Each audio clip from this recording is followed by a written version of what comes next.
Hello, beautiful people. I am Oliver Perrin for Semiagog, and this evening it will be an AMA. Not, but an AMA. Nothing other than an AMA. Nothing more and nothing less. Please do follow this channel, Semiagog, as well as A Safer Space. You can do that on YouTube. You can do it on BitChute. And for the main Semiagog content, you can do that on Odyssey. And I hope you will. Oh, by the way, let me know if the audio has any problems whatsoever. Yeah, I saw a capture, a short video and audio clip capture, and it was way. I mean, it was hot in that sense. The levels were too high. So let me know if the audio is working as it should. Yeah, what else? Follow me on Twitter. Follow me on Telegram. Follow me on Gab, please. And again, Odyssey, Twitter, and Telegram are important because we have no idea how things are going to go on YouTube in the coming months as we move towards 2024 and the madness of that time period. Yes, also buy my books. Buy my books. This is Vinculum. It is the story of a book thief in the year 2076 who is tasked with tracking down a particular book. And in the course of doing it, he's pursued by remorseless corporate hitmen and an esoteric sect of assassins. That is Vinculum. Link in the description below. You can find it there. There's also my collection of poems, Cinders, from the Bloomery of Youth. You can find that in the description box below as well. And ladies and gentlemen, I believe that covers my shilling. Yeah. So this evening, I'm going to enjoy a tasty beverage. I must say that this is not going to be one of those hammering like on the money. I mean, as close as I get to that anyway. Type of streams where I stay, particularly well focused or anything like that. This is going to be a chill stream. I will be taking questions from people. Perhaps we'll take a look at headlines and see how everyone is doing. Yes. Oh, I see Zed Dez is in the house. Thank you for being here, Miss Moderator. And thank you very much for all the help you always provide. I see all kinds of people here. I see Alabaster. I see Guy from V. Always a sign of trouble. 99 Iron Duke. Yeah, all kinds of folks here. All kinds of folks here. Who else? Okay. Archangelis is saying lag. I hope that's not too bad for people. No, I will not be surfing down a staircase on a shield this evening. No. Okay, so while I sip my delicious beverage and wait for people to come in here, shall we start with the How Good a Detective Are You by a guy named Ripley. Again, is it really believable that the guy's name is Ripley? How Good a Detective Are You? The new national game Minute Mysteries by H.A. Ripley. I wonder if that is a nom de plume. Ow! Oh! I love the taste of apple juice. Yeah, so we've done a few of these, ladies and gentlemen. Basically, you get to hear what happens here in the story, and you're supposed to figure out the clues. So I'm going to read this again to give people time to come in. I think this evening we will start with an army deserter. Come in, called a feeble voice in answer to Professor Fordney's knock on the door of the small cabin. He turned the knob and entered the single room, and while it bespoke poverty, it was clean. Mrs. Clank, lying on a cot, raised her head and rested on one elbow. "What do you want?" she demanded in a querulous voice. The criminologist closed the door, walked to the open fireplace, warmed his hands over the crackling logs, and, before replying to Mrs. Clank's question, removed a pipe from the mantelpiece. "I'm sure you know why I'm here," he gently said. He did feel sorry for her. Her only son had years ago deserted the army, and for that reason she lived as a hermit, refusing to mingle with the rest of the world. It had been a dreadful blow. The authorities were informed at 2 o'clock this afternoon that your son came here yesterday, continued Fordney. There was a robbery in the village last night, and they believe... My son a thief? Why, he hasn't been here. He might be a deserter, but... Exhausted, she sank back on the pillow. The professor hurried to the water pail. It was empty. He looked helplessly around. I'm all right. Never mind. I've been alone and haven't been able to get out of bed since last night. The place is... I'll be glad to get some water for you, Fordney interrupted, taking the pail outside. As he raised and lowered the cold pump handle, he observed footprints in the snow. Why did the professor insist, after returning to the house, that Mrs. Clank had lied to him? You know, this shit has got to be from the 1930s when they're talking about, having to carry the pail outside and fill it at the pump. Oh, times have changed. What was the date on this? The date on this, yes, was the 30s, wasn't it? 1934. Dedicated to his wife. I'm sure he figured he was a barrel of laughs. Okay, ladies and gentlemen, what is the solution to the army deserter? This is your Excess of Liberty says, is your resolution auto or 720? My resolution is low. I left it at like 480 or something, so as not to cause any kind of problems with bandwidth. So yeah, okay. Everyone's ignoring my fucking story, you Philistine bitches. All right, the solution to the army deserter. Why did the professor insist, after returning to the house, that Mrs. Clank had lied to him? I believe it hinges. Well, my guess is that it hinges upon her claiming not to have gotten out of bed at all. Since she didn't get out of bed at all, and the pail was brought inside, and there was a footprint in the snow. And there must have been something said about a recent snow. Was there? No, there wasn't anything said about a recent snow. Anyway.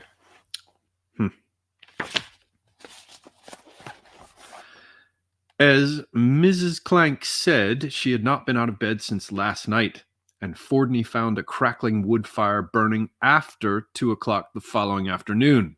He knew she was lying, and added, as a codicil, as a postscript of sorts, is the observation that he discovered her son hiding under the cot. That's what happens to you when you desert. All right, everyone should be in here. So what do we want to talk about this evening? Do you want me to go through and look at headlines and check out what the fuck's going on in the world? Or do you have good questions for me, ladies and gentlemen? Good questions. Oh my God, I'm looking at the chat and I have no idea the hell you people are talking about. Although I do agree with Philosophicat, I do need a cat or two. The issue is the goddamn birds of prey are going to carry them off. I do not endorse the idea of having neurotic cats that only live indoors. That's like a kind of punishment, and it's a recipe to have the most fucked up cats imaginable. The only possible solution I can come up with is perhaps to follow my friend's advice and not let them out anywhere near dawn or dusk, in the hopes that that they won't be carried off by birds. Yeah, but I do want some cats. I would like some cats. Okay. I'm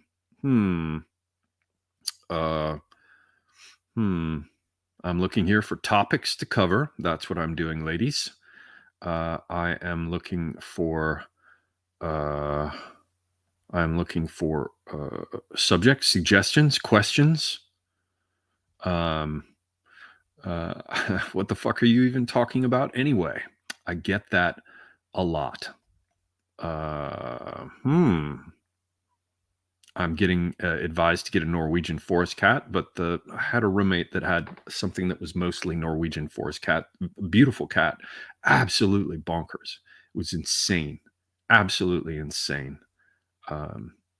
Come on now, man. There are people here. There should be good questions. Okay, I'm gonna go look at the news because I'm seeing shit questions right now. No pressure, no pressure. But hell, I'm not even seeing any questions at all. So let us take a look at the news, shall we? Should I share this screen from news google.com? I like to go and look at Google News because it at least tells you what they want you to be thinking about. Wow. Ron Nielsen says, Oliver, how can one grow up in a Masonic family and not understand the satanic supernatural power behind it? I didn't grow up in a Masonic family. My grandfather, on my maternal grandfather, was a Mason.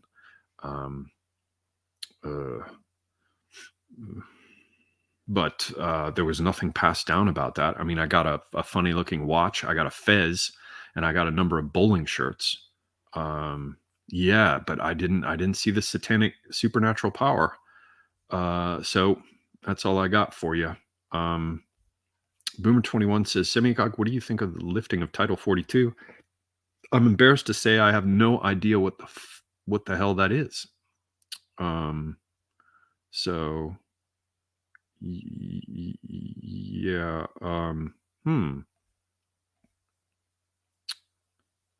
99 Iron Duke says, what do you think of the first Midnight Express set in Turkey? A depressing and vulgar movie. And I have to say, in defense of the Turks, and all of you must know by now that I have very close Turkish friends,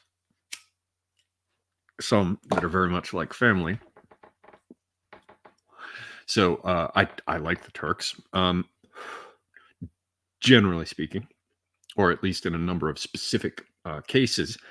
That movie was made by Greeks, and the cast was made up of Turkish-speaking Greeks. It wasn't even shot in Turkey, and the people had weird accents. I think the people were from like Thrace or something. The region that used to be ancient Thrace. I'm not saying they're Thracians. They were probably like Greek or Bulgarian Turks, Turks living in the borders. Some few remained within the borders of Greece and Bulgaria after the major population transfers of the 20s. It's a vulgar movie.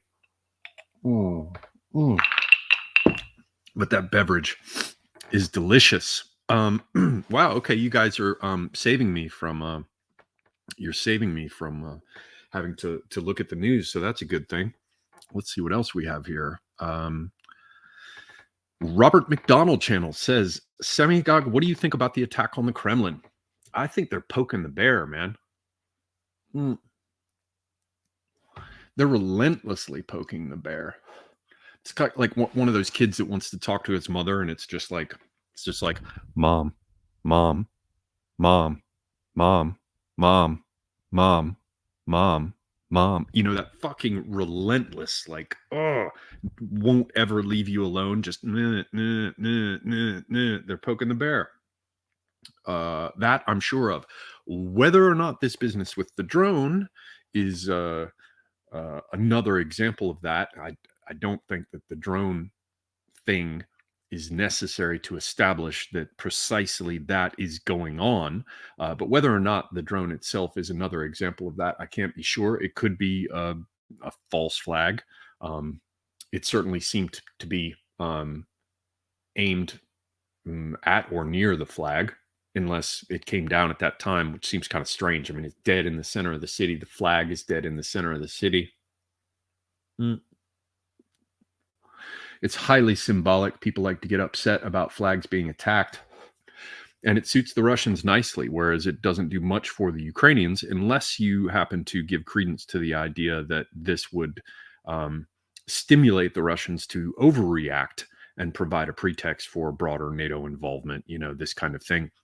I just don't see it happening. It's kind of, I don't know. I could see where it would be news for people in Russia, like, wow, they've had the nerve, the fucking gall to go after you know, the Kremlin or the Senate or whatever that building is. It's some sort of assembly building, I believe, that also has a number of historical offices used in the past and today by, you know, leaders of the country. I don't know. I don't think it's that big a deal. It certainly doesn't suggest to me that Ukraine is, you know, has come out swinging. Um, yeah, it might be a false flag. I have to ask, you know, did it have anything, you know, was it bearing some sort of payload that would have been sufficient to do anything more than, you know, create a flash in the night sky sufficient to, you know, for people to point cameras at or for footage to be distributed regarding? Yeah, I don't know. We'll have to see. But I don't think in and of itself it's that big a deal. It's what people want to do with it symbolically, and my mind is not as yet made up regarding which side of all this business, all this unfortunate business, is poised to profit most from it. I don't know. So yeah. Mm. Delicious tobacco. That's all I have for you there, sir. I'm sorry that I don't have anything more incisive to say. Not sure says, do I still hear the screaming of the lambs? No, no. Mm-mm. Guy from V says, have you ever been in a Turkish prison?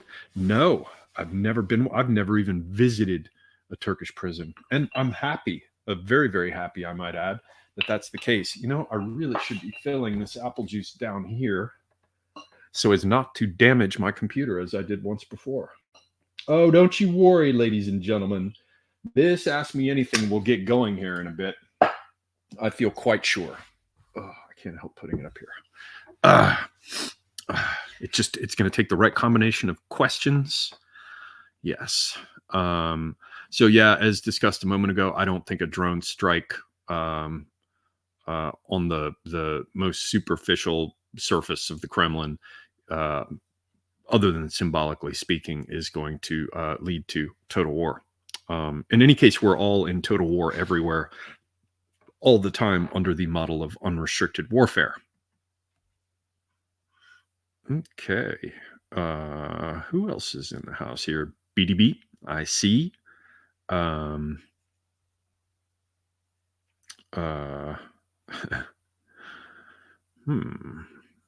Okay. Ron Nielsen says, okay, Oliver, so do you disagree that there is a satanic supernatural power behind Freemasonry at the highest levels or higher levels? Well, I don't know. I mean, it's almost like, what do these words mean to you? I'm sure that you assert that there is a literal Satan, and I'm not arguing for or against this. I'm just trying to say how it becomes difficult to answer this. Do I believe that there is the same sort of Satan that you believe there is? And do I believe that his power flows much as we would imagine from like biblical tradition and descriptions through like the powers, principalities, and thrones and various aerial spirits? I don't know. Let's say I'm undecided. A lot of Masons just run charities and shit. Other ones are trouble. They've been deeply subversive. If you haven't seen it, you know, I have a series with the fine Anteos called Light in Darkness that tracks any number of secret societies. And the secret services angle of that is being covered also. In addition to the stuff that Anteos is doing, I like to think of it as complementary from the secret services side, by Rupert August, who has kindly come on and discussed both the Okrana and Japanese secret services as well, from prior to World War II. Okay.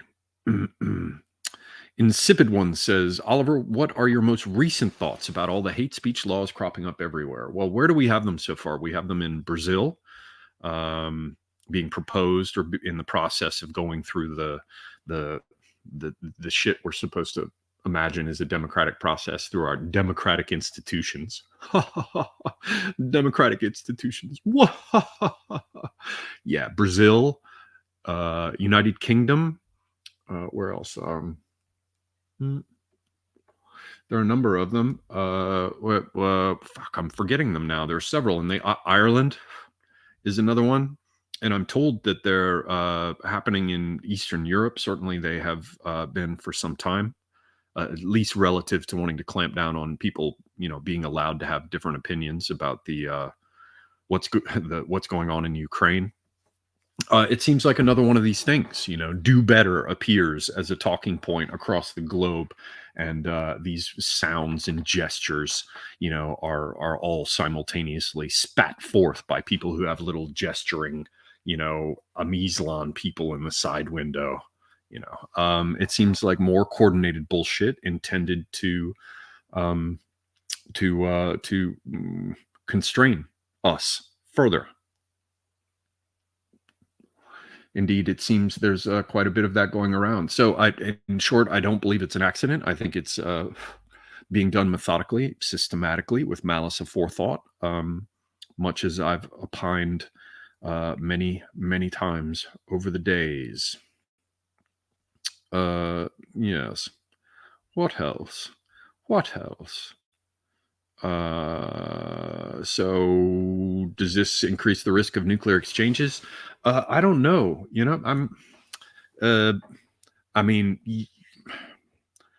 I suppose you could say it's an escalatory move, and therefore you might take whatever the very low chances of a nuclear exchange are, and you could like double them, and it would still be 0.5% or something. I don't know.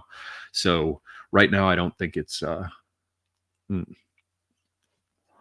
See, I've got this lovely, lovely audience in here this evening. High quality audience in here this evening. All right. Where's our Zedez? Can you do me a favor? Guy from V is a friend, but can you remove, or I'll find it myself. Let's remove remarks about certain ethnic groups. Sorry, where is that? Let's remove those. Dogbrecker is in the house. Hello. Where is that damn thing? Don't make me come punish you, guy from V. Where is it? I'll remove it. See, there it is. Now. Let's remove that. Okay, I'm going to track I should make this a pop-out chat. By God. Watch me learn, even as I go, things that I should know by now. Now I can manage it through the YouTube interface rather than StreamYard, and it works better. Okay. If I were to guess, with the drone on the Kremlin, who would be the most likely culprit? I think that it's more likely that Ukraine did it than Russia, but I don't know, man. The fog of war times 100. Here's a fun question. Saeed Olafors. Semigog, thoughts on alchemy? Well, now, alchemy is very interesting because it has so many things wrapped up in it. Up on my bookshelf somewhere in this neighborhood, I believe it's these volumes right here on the top shelf there. That's Magic and Experimental Science by Thorndike. So there's that angle that has been taken in the past, looking at it as the origins of our chemistry, which in many respects it certainly is, but there was a different Weltanschauung. There was a different attitude at the time. Then there's the alchemical angle that people like Jung take. And where is it? Somewhere up here? Can I show you? Right here is Jung's Red Book. Up on the top shelf, yes. And I got back some of my books by Jung that are over here on the psychology shelf in this neighborhood. So there's the alchemical take, the idea that there are processes within us that it is meant to reflect. But I think the most succinct answer would be to say that it is these things and more. It is the idea that there is a connection that cannot be sundered between things that happen in this material place we inhabit and that by contemplating them in their depth and in their reflection of not only creation, but perhaps in some respects even of the creator, insofar as creation can reflect the creator, that subsumes and entirely exceeds it, apophatic theology and the rest, negative theology. You are learning about how the elements, so to speak, interact, and what can be made, whether you can, there are chemical processes that yield salts or acids and these kinds of things. But at the same time, it's a reflection of interior processes as well, because all of these things can't be separated. So, in growing a plant, there is an alchemical perspective that one can take upon it. You can think about trees and how, as I'm learning now, that my fruit trees are not going to pollinate unless I've got other trees of the same species, apparently, but not seedlings from the primary one. Like all sorts of, you can ask yourself, okay, well, that's interesting. Why is that? If I were to say why in some sort of transcendental sense. Just as I might sit down with a group of pebbles and arrange them visibly, as a Pythagorean would have done into, say, a tetractys, or looking at groups of even or odd pebbles arranged in order to understand, for example, that there might be some fundamental ontological difference between even and odd. So I believe that's really what's going on with alchemy. It's the idea that the macrocosm and microcosm cannot be separated, and that if we bring a kind of attention, an attentiveness, be here now, as Ram Dass would have said, then we can extract certain truths from these things, as indeed we can from every aspect of our experiences of being here, inner and outer, or as the heterodox Muslim mystics would have said, what is it, Zahir and Batin, the inner and the outer, or the hidden and the visible, the manifest and the occulted. So let us see what else here. 99 Iron Duke says, Semigog, did you know any of the fine Turkish belly dancers when you lived there? Well, I had a girlfriend who did some belly dancing, and I remember her mother, who had just made me a big plate of manta, set it on the table, and I said it was wonderful that her daughter belly danced, and she looked at me and she said, "Biraz degener," meaning it's a little bit degenerate. That's mostly a touristic thing. All the Turkish women can do it a little bit, but they tend to do other things that are more fun, like dokusekis, like dancing to çingene rhythms, 9/8 beats, and things like that. The skilled belly dancers I knew, in a variety of senses, were in the United States. Where the degeneracy of it was not an issue, because we're a degenerate nation. So I suppose that is a short. Oh, and I also hated the business where they dance. They get these like shitty Indian-made tulwars that are just like made out of pot metal and garbage. And the American belly dancers think that there's like a tradition of dancing with a sword, as though a woman would have been allowed to dance with a sword. In fact, they have traditions of dancing with canes in the Middle East, but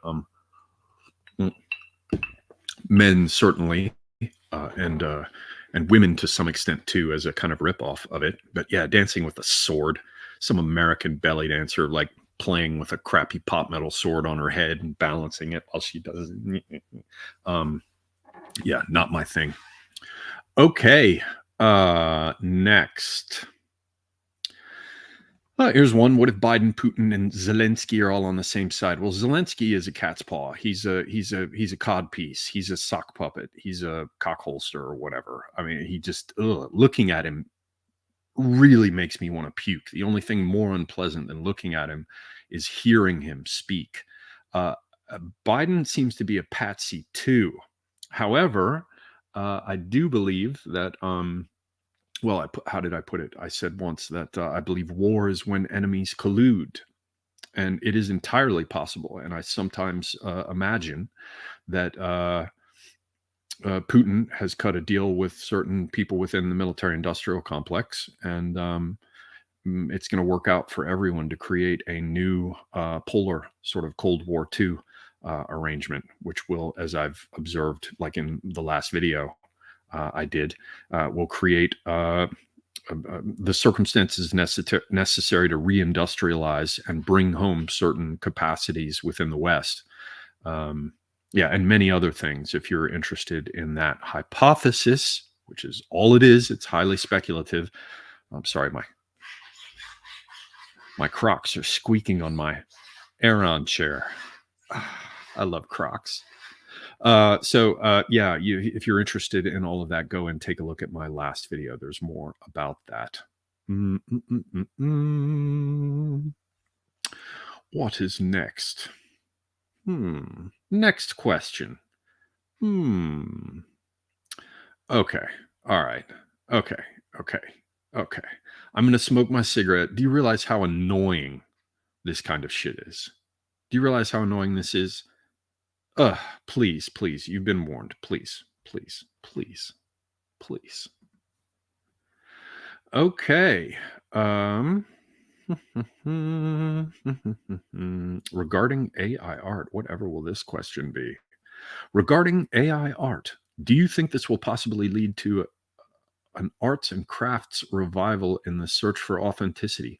I suppose it could, but these days people are, I don't know, they're just meh. I don't know. My hope, is my hopes are not high. Although I have run into people who are keeping certain crafts and things alive. For example, absolutely outstanding fucking embroidery work that requires insane patience and yields really beautiful works of art. So it's not dead everywhere, you know? And people buying looms and shit. Like women who, I get it if you don't want to waste time spinning, right? Like if you don't want to have like a kid on one arm and you're like, or you're nursing while you're trying to spin flax with a drop spindle and your distaff and shit. I get that. But women should really embrace their power. Speaking of alchemy, they should embrace their ancient arts with weaving. Weave, wife. I'm just saying, what do you think the odds are that they probably have something to do with each other, these two words, weave and wife?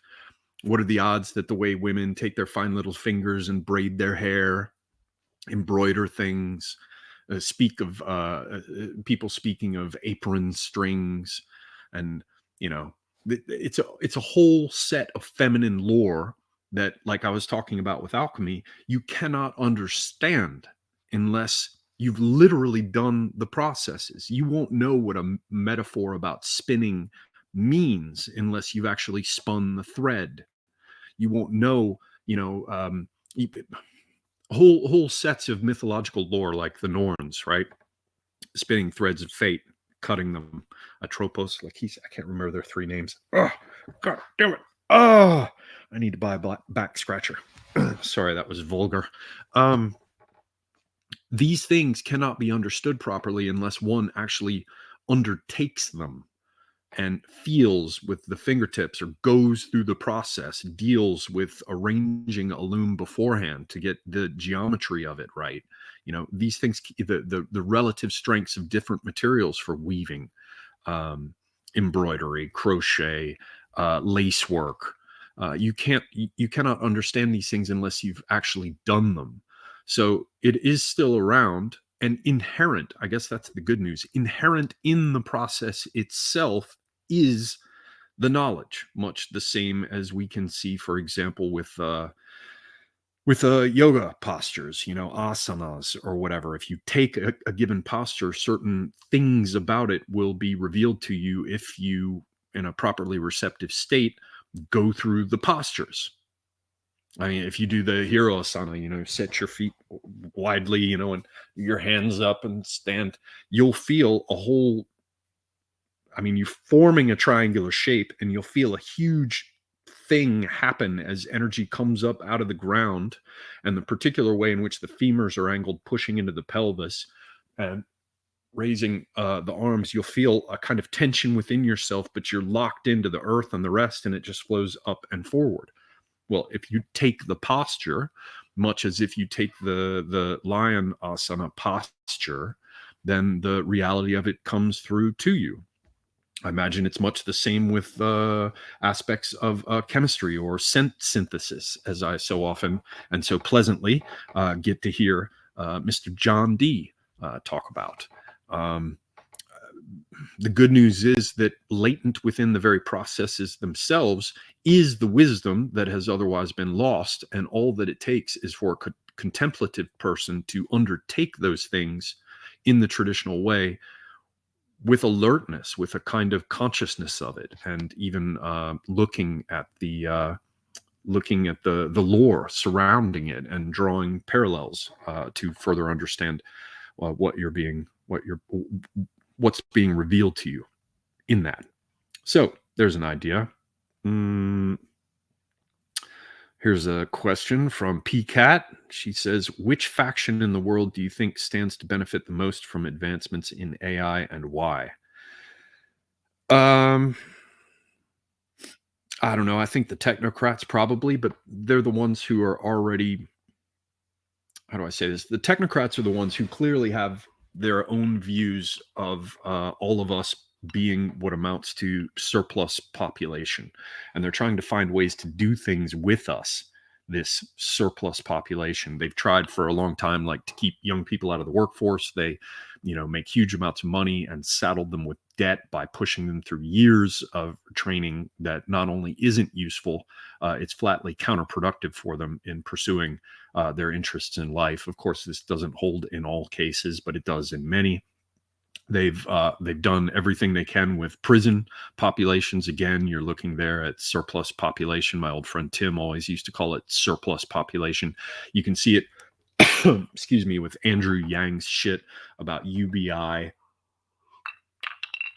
The whole idea that your job is to receive whatever pitiful largesse is belched out, kind of like, a row of teats along the belly of a sow lying on its side. Each one of them gets up and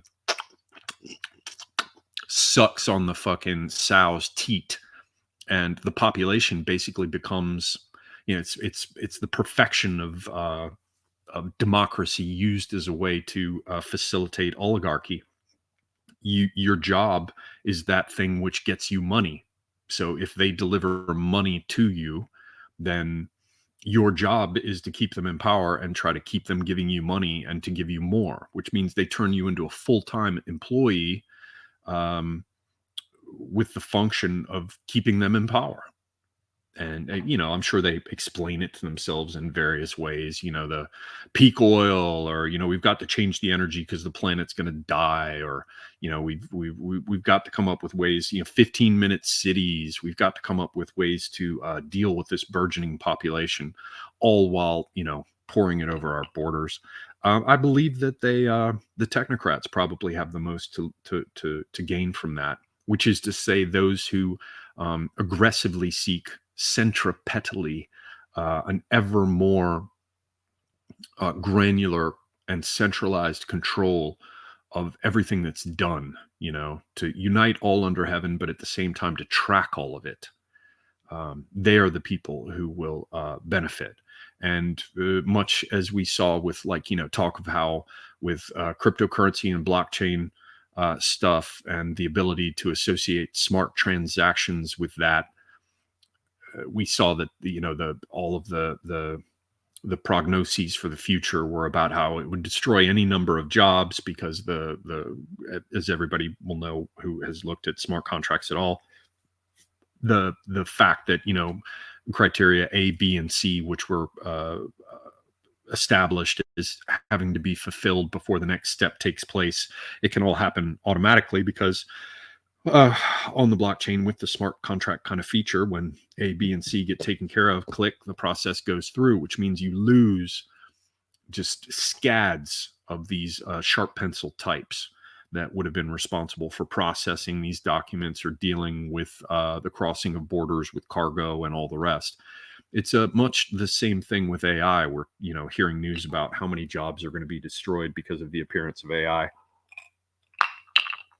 I love the idea that all these people are going to pretend that they're communicating with each other based on the fact that they had some machine um, mm, assemble and then squirt out like a malformed fetus, just spit it out like a fucking like a baby doll covered in jelly right on the floor, just like shitting out a little homunculus of text. And we're supposed to imagine that makes us communicate with each other better. Like when I read what someone writes, it gives me a window into them. Only people who are very particular about reading things and considering the various possibilities inherent in how something was phrased, only those people will know what I'm talking about. But when you've read different authors, when you've I'm sure somebody like Academic Agent, having had to grade so many papers and being, a sharp fellow himself, you can see a certain personality, and you can see where people are trying to hide things by they reveal by concealing what they say, and they conceal by revealing in other respects. There's just level upon level to hermeneutics, to interpretation of text. And now the ambiguity is complete, because you won't know. Increasingly, you won't know. I mean, I thought fucking Grammarly was bad enough, but now you won't know with whom you deal. You'll have no real sense of who they are. You'll have no real sense of the mind behind a particular communication. Basically, it's the ass raping of text, the ass raping of scholarship, the ass raping of any need or even desire to internalize knowledge of any kind and to make it one's own, which in the Middle Ages and certainly in the classical period was the only basis for developing virtues, for developing prudence. You would be exposed to learning and right behavior and, ethical paradigms. And across the course of your training and education, I should say, education, not training, although there are aspects that were training. In the course of that, you would develop a character of your own, because these things would be within you. They would be a part of you. And no longer the case. I don't have to learn anything, because Grammarly will fucking wipe the gobbets of feces off my, naked neotenic fucking ass. AI, the same thing. Like, you'll get this strangely worded flat affect, so to speak, text missive that was generated, in some sort of globalist vat. So I guess what I'm saying is that the technocrats are the ones who are going to have the most to gain from it, they think.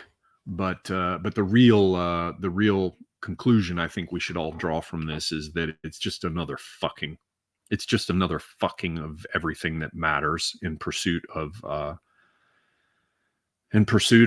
current year, in pursuit of a brave new world.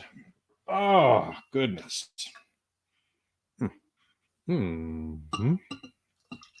Delicious.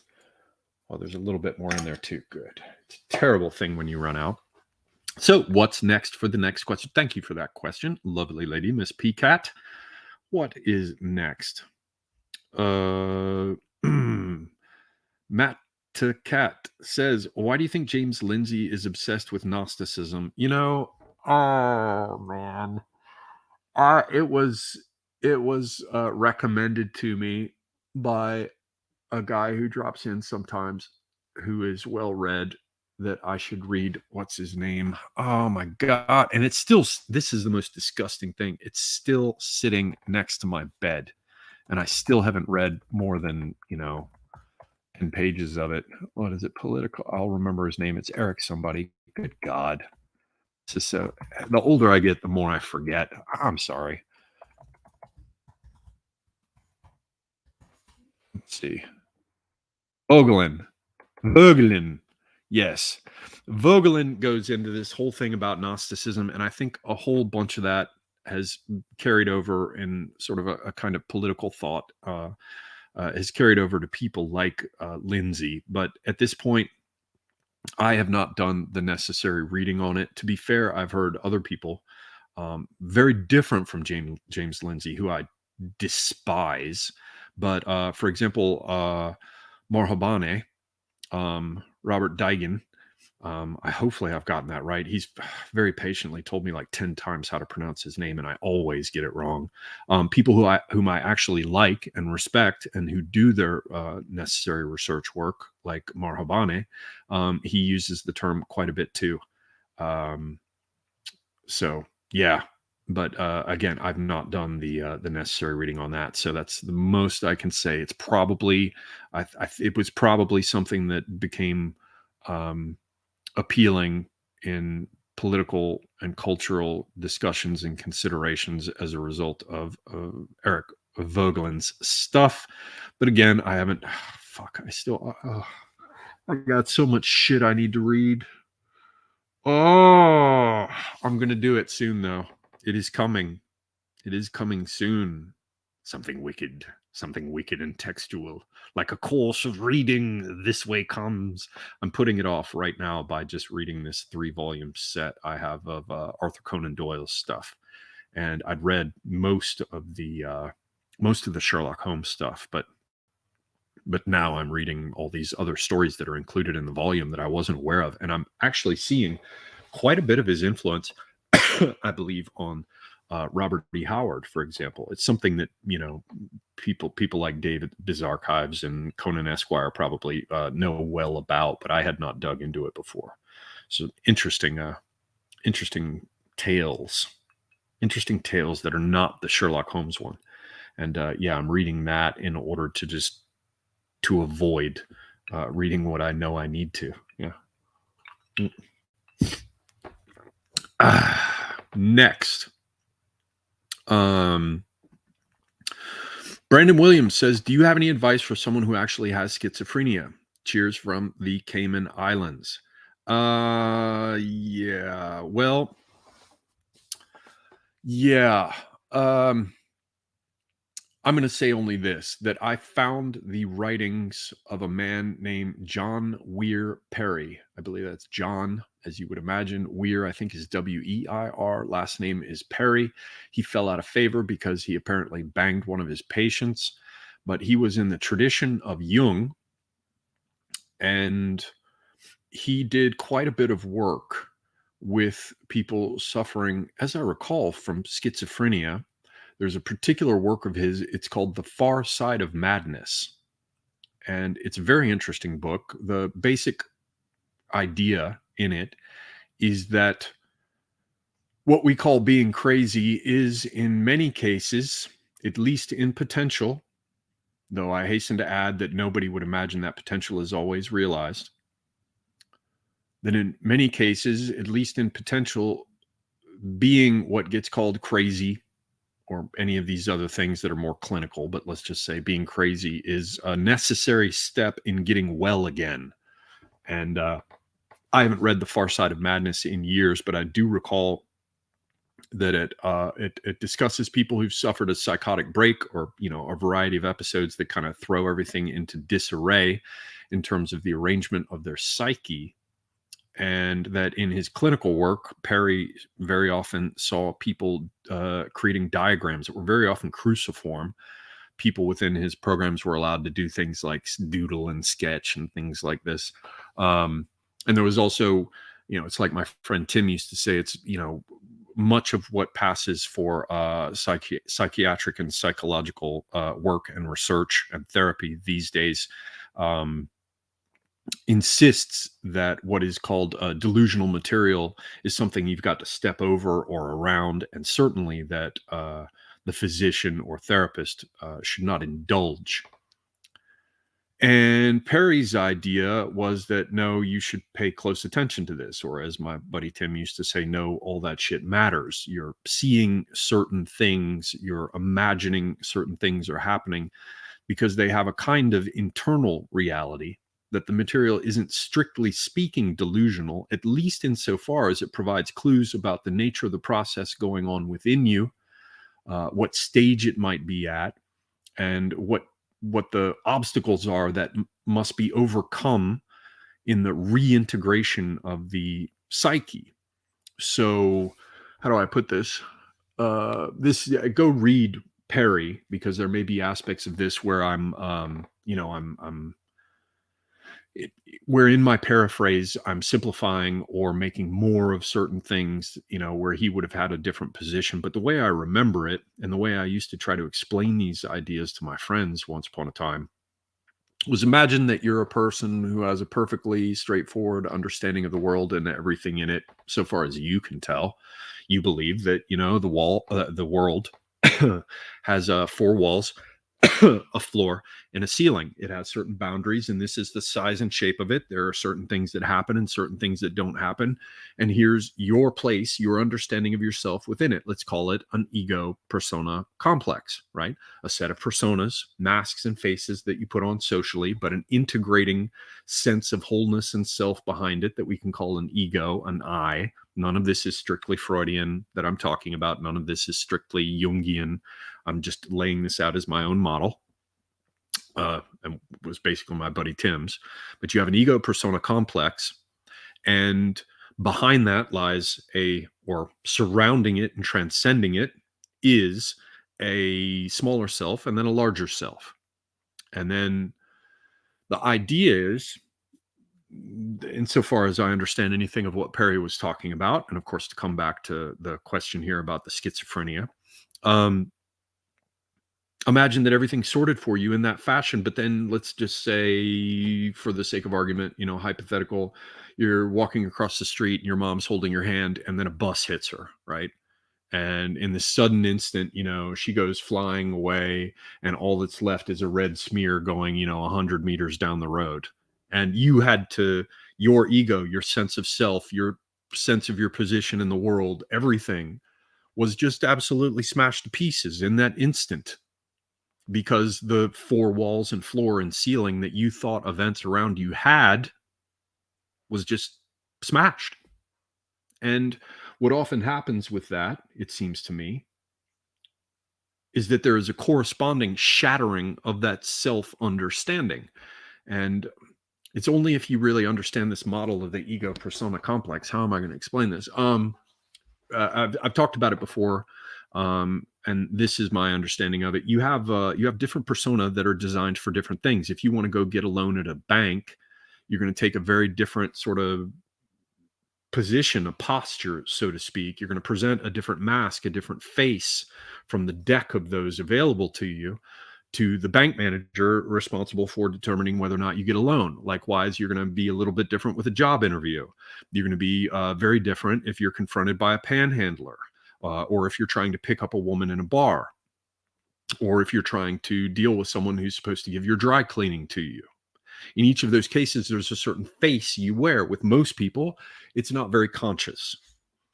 And so each of these persona is a pattern that has social utility, and hence it's something that you can determine, kind of like they would with the DSM volumes. You can determine when there's a problem when with any of these patterns of behavior that I would call being within a given persona, when they start to cause problems for you in your personal or professional life, right?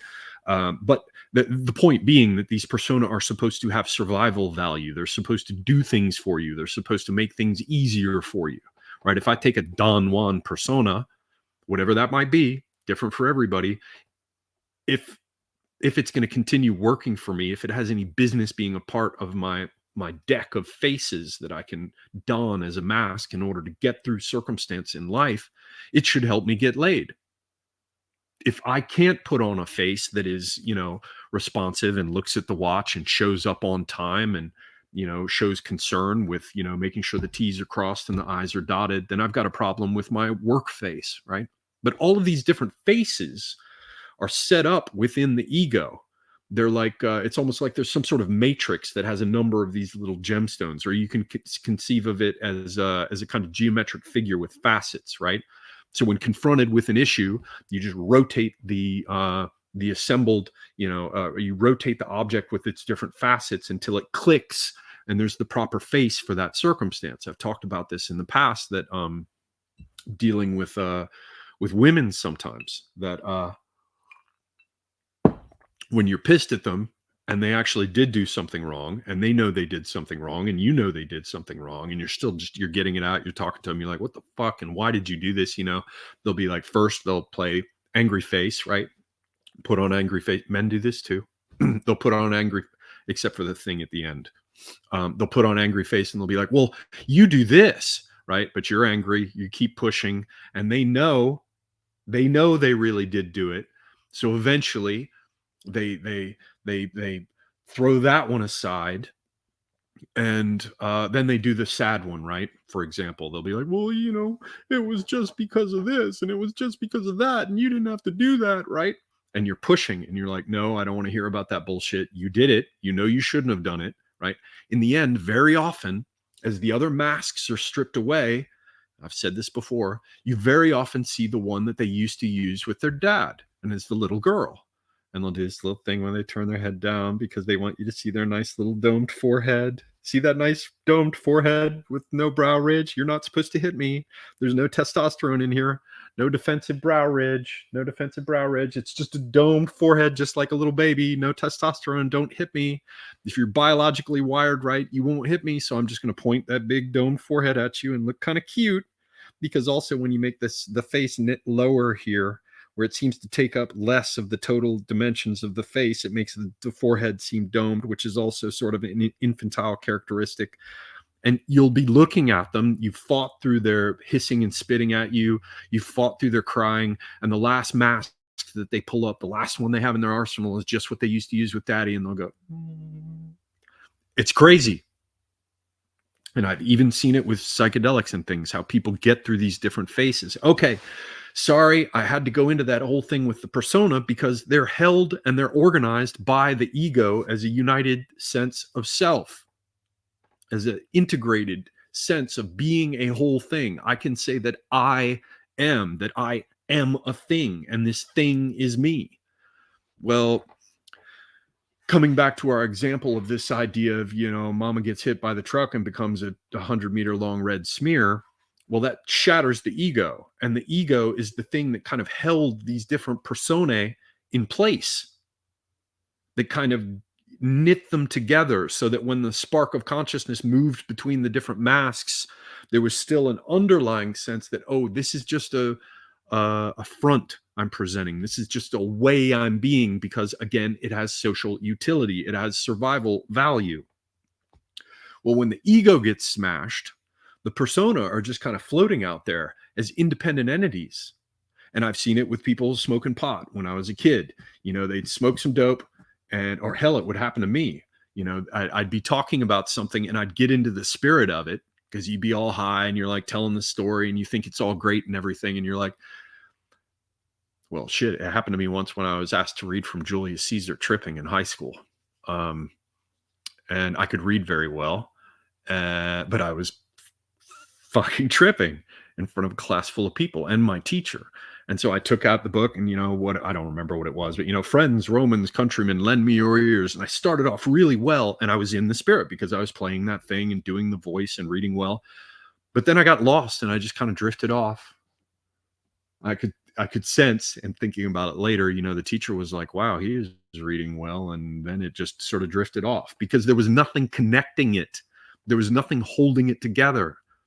I even saw it with a girl who smoked some weed and then was, after she had had like Molly or something, and she was gone. She was just gone. Not, she didn't, you know, she woke up the next morning and was fine, but in that state, she was gone. And the only way you could get a personality to coalesce was kind of joke and poke at her, joke and poke. And these automatic patterns would come on, like, oh, why are you fucking with me like that? Right.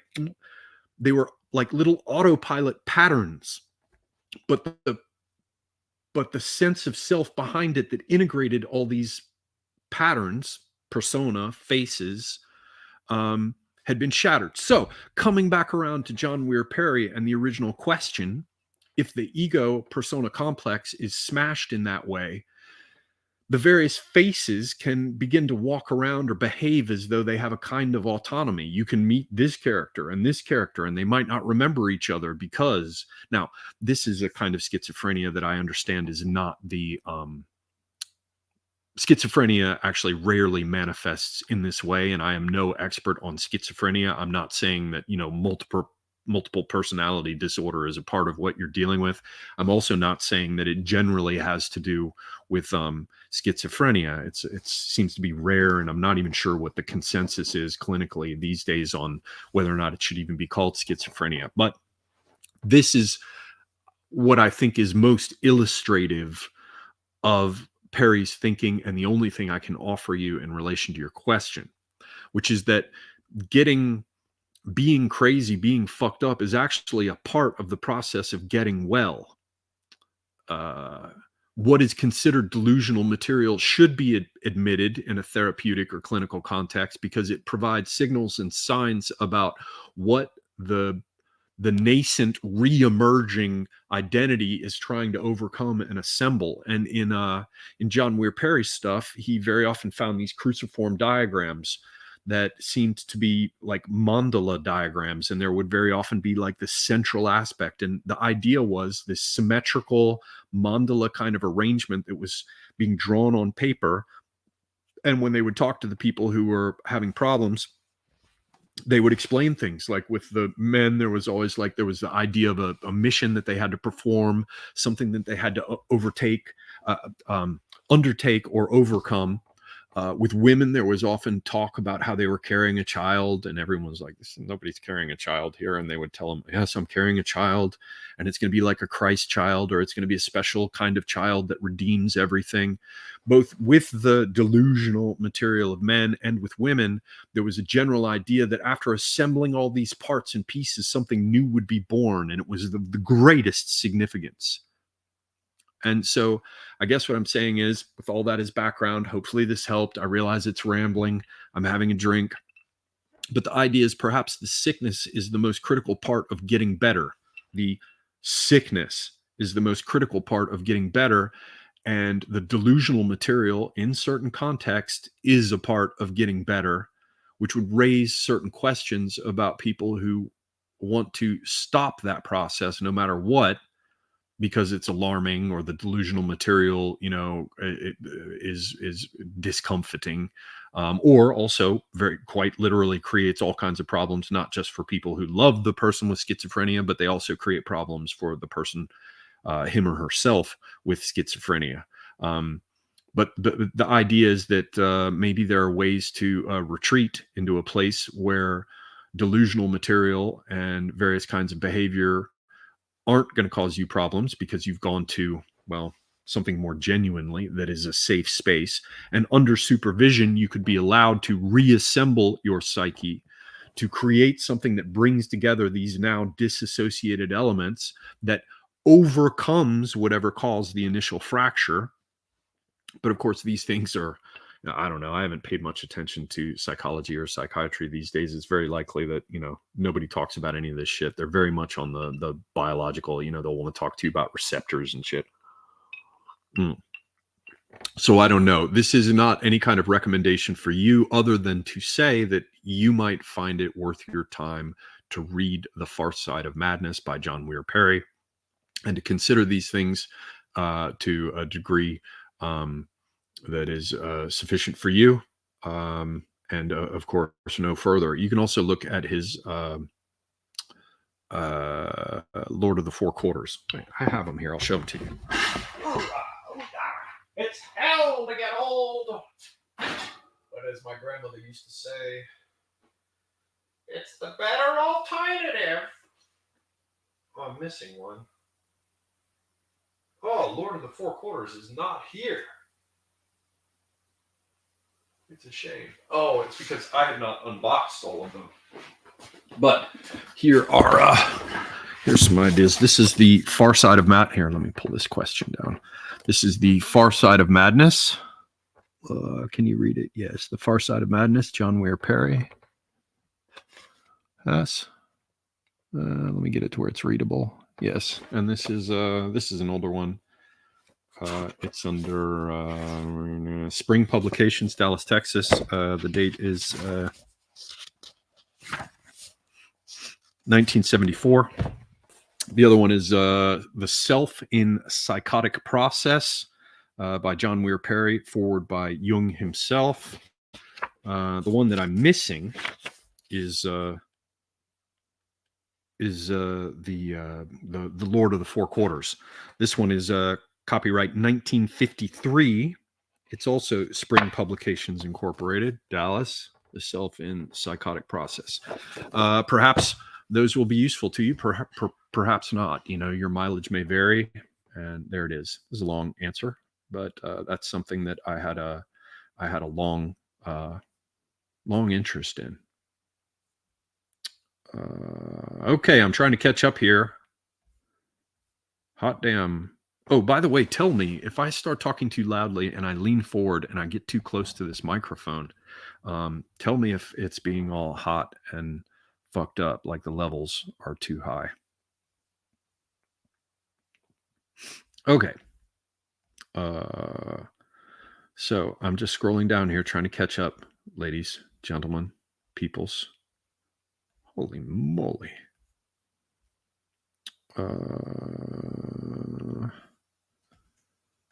Sorry, I read quickly, but it still takes a minute.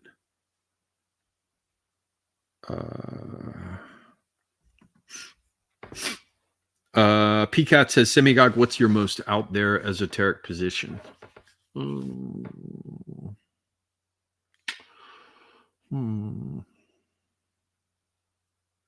What does my body language tell you?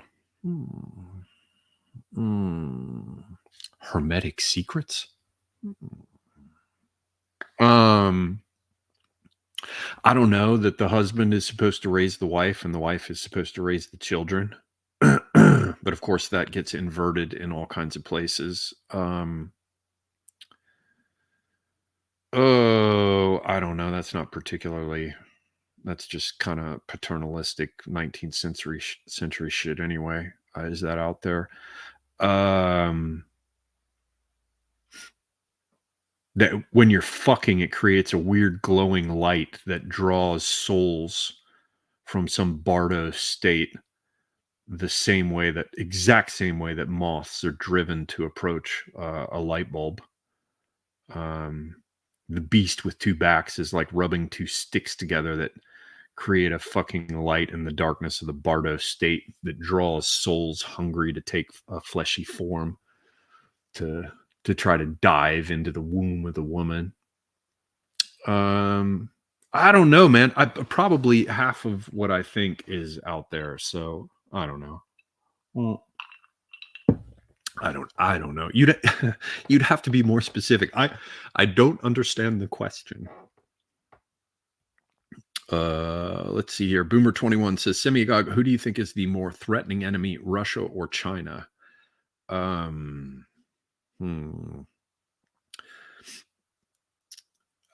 Both of them could be quite could be a threatening enemy in various ways. Certainly Russia and China together, which is the sort of important point I want to make here, are more dangerous than either of them separately. I think what we're seeing unfold around us now is a fight in which those who believe that Russia and China should partner, that being Biden, as I believe a cat's paw for China, right? I believe Biden is basically in the pockets of people for whom it serves their purposes right now to drive China and Russia together. So you're seeing a fight between a group of people who want the United States to alienate itself and want to drive Russia into cooperation with China. That's one side. And the other side wants to do some kind of Northern Hemisphere,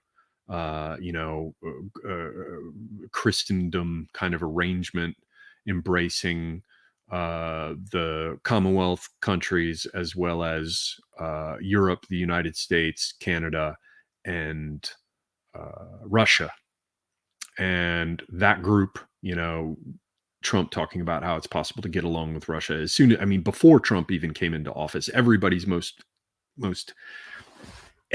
was trying to make sure that Russia was the enemy, and the last thing that should ever be permitted is any kind of cooperation between the United States and Russia.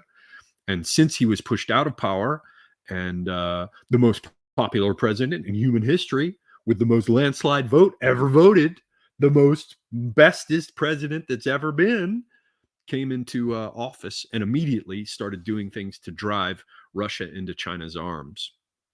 So I think what we're seeing is a war in which the group that wants to put China and Russia together, because it suits China, and then the group that's currently out of power that's trying to get back in, which is saying, no, what we should do is some sort of US, Canada, Britain, Europe, Russia kind of arrangement. There's a fight going on between them. So I think it's less about whether or not Russia or China are more threatening. I think it's more about whether or not Russia is going to go with China or Russia is going to go with the West. And we pretty much shat all over the various opportunities to have Russia go with the West. Sorry, I got to choke down my whiskey. Okay. All right. Next question. I'm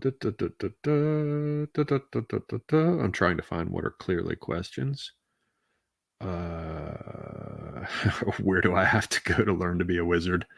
Thunder Chunky is back. Okay. I'm trying to find the question, peoples. I'm sorry. I'm so far behind. Guy from V talking about Maya. The great illusion of existence, except it is an illusion that will tear you into bloody strips. Okay. Ron Nielsen saying Jung was a completely satanic spirit. That's not a fair assessment of his contributions, I would argue. Okay, next. Shit, I'm trying to find a straightforward question. Ugh. See, Philosophicat says, I'm personally very excited about the creative possibilities with AI. See, to me, it's an affront. That's an affront. That's an affront to me and what I can do in my own native, at least relatively speaking, unique genius.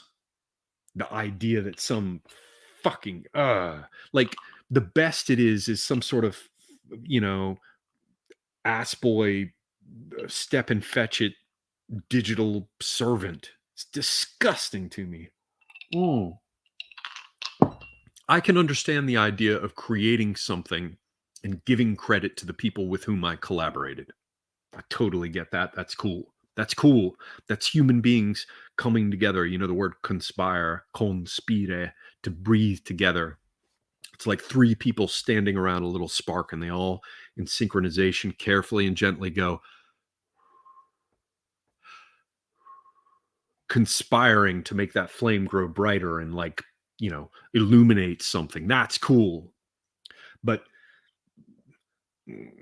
having recourse to some golem, to some fucking homunculus that comes and spits out some flat affect garbage, or like this recent thing I saw as an image of salmon in streams that was produced by an AI, and it was actually fucking fatty salmon steaks floating through streams. There is really just something disgusting about it. And anyway, all of you are too young to have seen war games. You're supposed to know that putting a computer in charge of nuclear weapons is not a fucking good idea. I hate it.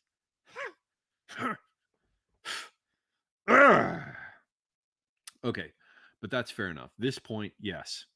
It could be a thing where it creates contrast. It creates a kind of necessary contrast. Yes, that I will grant. Oh, yeah, absolutely. Women buying looms, the dream. Absolutely. Absolutely. I agree. Okay. That's actually pretty fucking funny. Okay.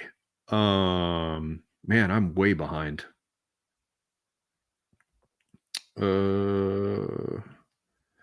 The Rabbit Hole says, Semigog, what type of apple juice are you drinking? Is your apple juice mixed with anything? I am drinking Evan Williams apple juice. It is mixed with Fee Brothers. Oh yeah, there's a good 3 ounces there. Nah, with the ice, there's a good 2 ounces there. Two and a half ounces. It's Evan Williams with Fee Brothers aromatic bitters and maple syrup instead of sugar. So it's my version of an old fashioned made with maple syrup instead of sugar. And lots. I mean, I put a lot of bitters in, and I have these toasted almond bitters, but I'm going to save them for tomorrow night. Everyone should understand. Follow me on Twitter, because the best late night Friday night cocktail streams that happen are on Twitter. I am a mere guest. I am riding shotgun. I am at best second fiddle, and very often fourth or fifth fiddle to John D. But if you follow me over on Twitter and come in on a Friday night, usually he announces them for 10:30 Eastern time US, and he's always fashionably late, no earlier than 11. I imagine that will probably happen tomorrow night. I enjoy it, and I very often get drunk. So yeah, D can drink far more than I. I think it's his. I think it's simply because he is. He's more properly a Northwest European than I am. I am swarthy. I have elements of swarthiness. Yeah. Okay. Next question. I'm going to scroll down now and see.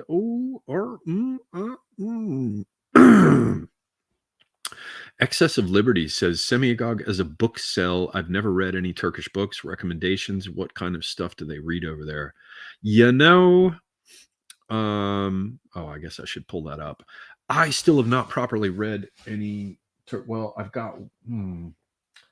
I've got one that I want to read and still haven't read yet by Metin And called Oyun ve Buyu, which is about games and pastimes, particularly among children, but they're old traditional folk games that survive in Anatolia. And I really want to read that because there's all kinds of crazy shit that survives there. And is it Ömer Seyfettin? Oh, who do I have over here? This is my cabinet for foreign languages. Oh, where'd I put it? Yes. These I was told I should read. I mean, I read Conan comics in Turkish because it made it easier, and they're very simple statements, or Tom Mix. Yüzbaşı Tom Mix. Gece ay parlar göklerde. This is Ömer Seyfettin. Sorry, Ömer Seyfettin. Bütün eserleri is collected works. This is Efruz Bey and Yalnız Efe. But I haven't read these. But they were recommended to me by someone I trust. Let me just tell you very quickly about Ömer. I believe he was an officer before the formation of the Republic. Seyfettin. Yes. Here, can I share this? Can I do this? Share screen? Yes. Okay. Share screen. Pick. Window? Yes. Okay. Share. So this is Ömer Seyfettin. You can see him there. Let's take a look at him. Turkish writer from the late 19th to early 20th century, considered to be one of the greatest modern Turkish authors. His work is much praised for simplifying the Turkish language from the Persian and Arabic words and phrases common at the time. He must have been an officer.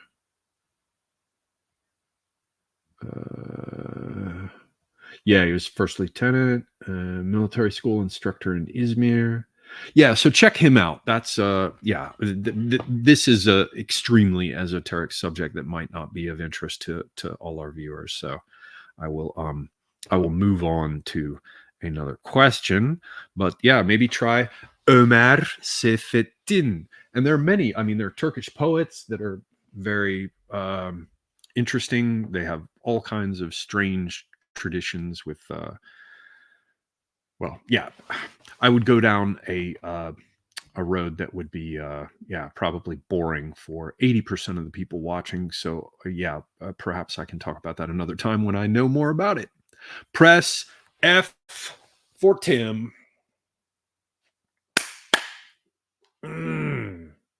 May his road be straight and as easy as it can be.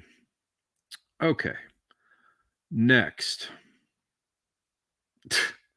99 Iron Duke says, are those Aboriginal paintings behind your famed sex swing? First of all, oh, this way. That is not a sex swing. That is for doing pull-ups and also for inversions, like, you know, the yoga sling, right? Mostly I hang upside down in a way where I'm supported from my hips rather than doing it with gravity boots. Yeah, perhaps another time here on camera, I will go turn upside down for you. But until that time, I must point out that it is for exercise, the mind-body ideal.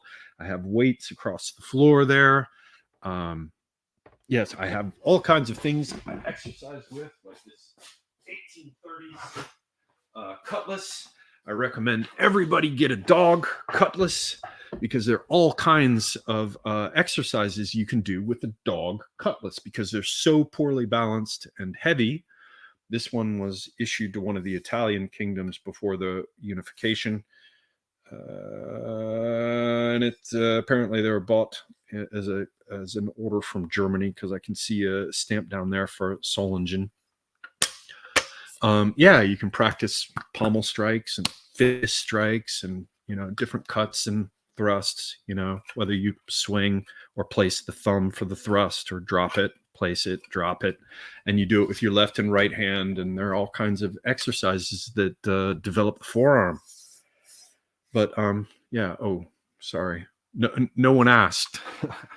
Yeah, so I have weights, I have swords, I have lots of medicine balls, and I have a walker that I use for dips, which is excellent for that. Yeah, so, oh yeah, the paintings. Those paintings are little snapshots of a mosaic felt from Dagestan from the 19th century that I have. So they're paintings that are of a felt I own. And eventually I'm going to mount that. I have to do some restoration work on it, though. You know what, though? I'm going to be back. I'm going to be back in less than 30 seconds. I have to go away for approximately 30 seconds. I will be right back.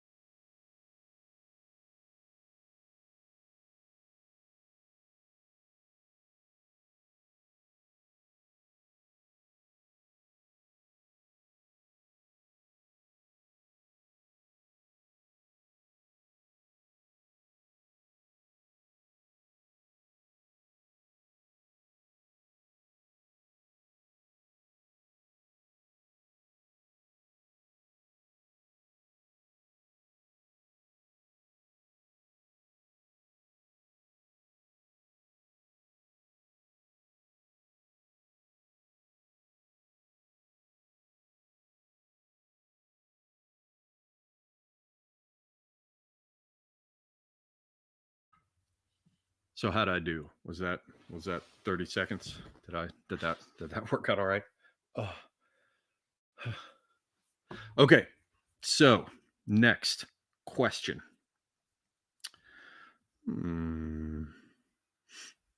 Fucking sex swing. You guys are insane. There is no sex swing. I have no idea what Guy from V is talking about. But I agree. Generally, that observation applies for everything. Okay.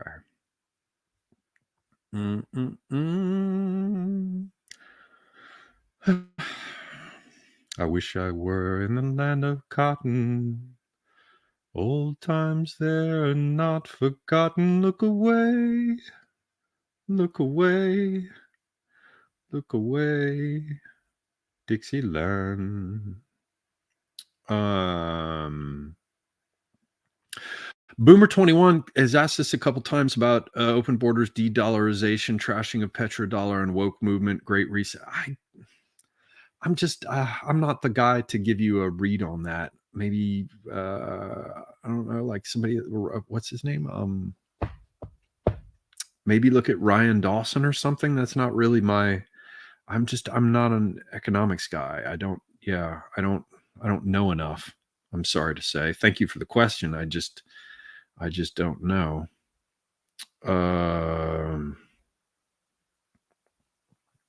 Oh wow, I'm just now getting to the part where everybody makes fun of I'm just getting to the part where everybody makes fun of James Lindsay. Sarah Jane says, Oliver, you have cool eyebrows. Are they natural? Of course they're natural. Do you know anyone who makes one of their eyebrows? Oh, sorry, it's reversed. Do you know anyone who makes one of their eyebrows turn white? Nope. It's just getting fucked up and old. And I'm terrified because when, oh, sorry, again, it's reversed. When this one goes white too, yeah, I'm going to look like some sort of weird freak. It's strange.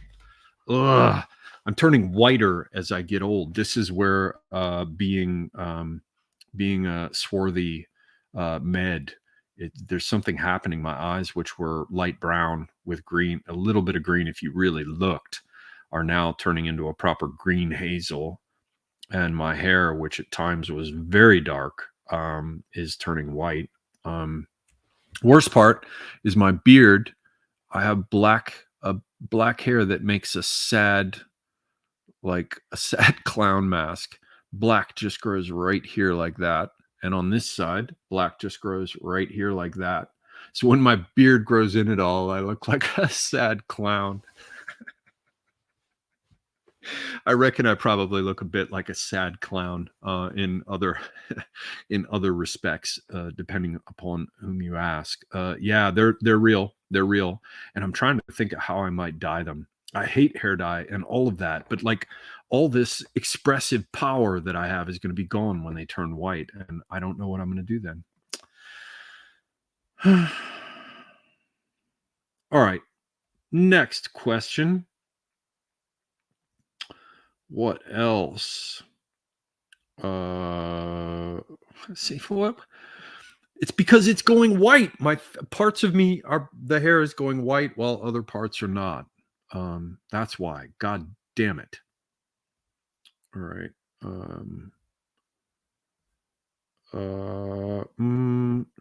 Questions?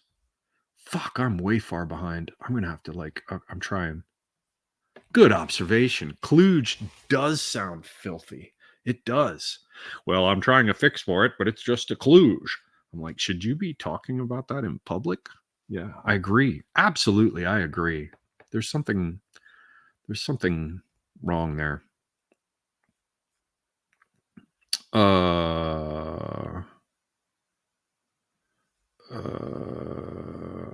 Fuck, man, I'm way behind. I'm way behind, people. Sorry, I'm going fast now. If you could see how fast my little fingers are doing this swipe thing. Ladies love it. I'm trying to get to where I need to. Okay. Fuck, man. Social status of doctors, Mengele. Oh, what's this from Basic? What is this? Any speculation on U.S. military load recruitment numbers? What is the cause of it? Or is it a side effect of the new Zoomer generation or toxic leadership or China?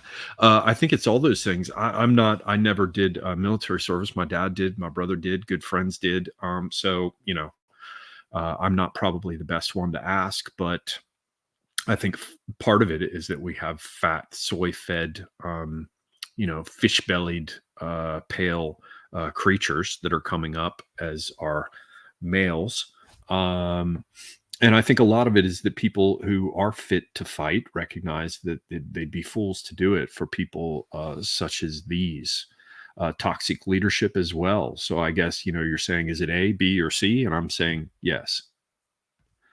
All right, next. Derp, derp, derp, derp, derp, derp, derp. I'm so far behind that these comments, I don't know what they refer to. I'm trying to catch up. I am.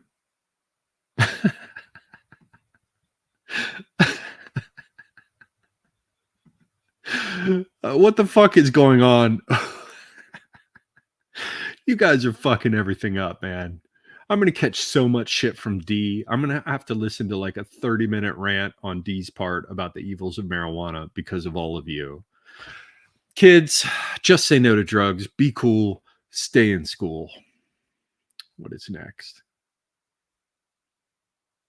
I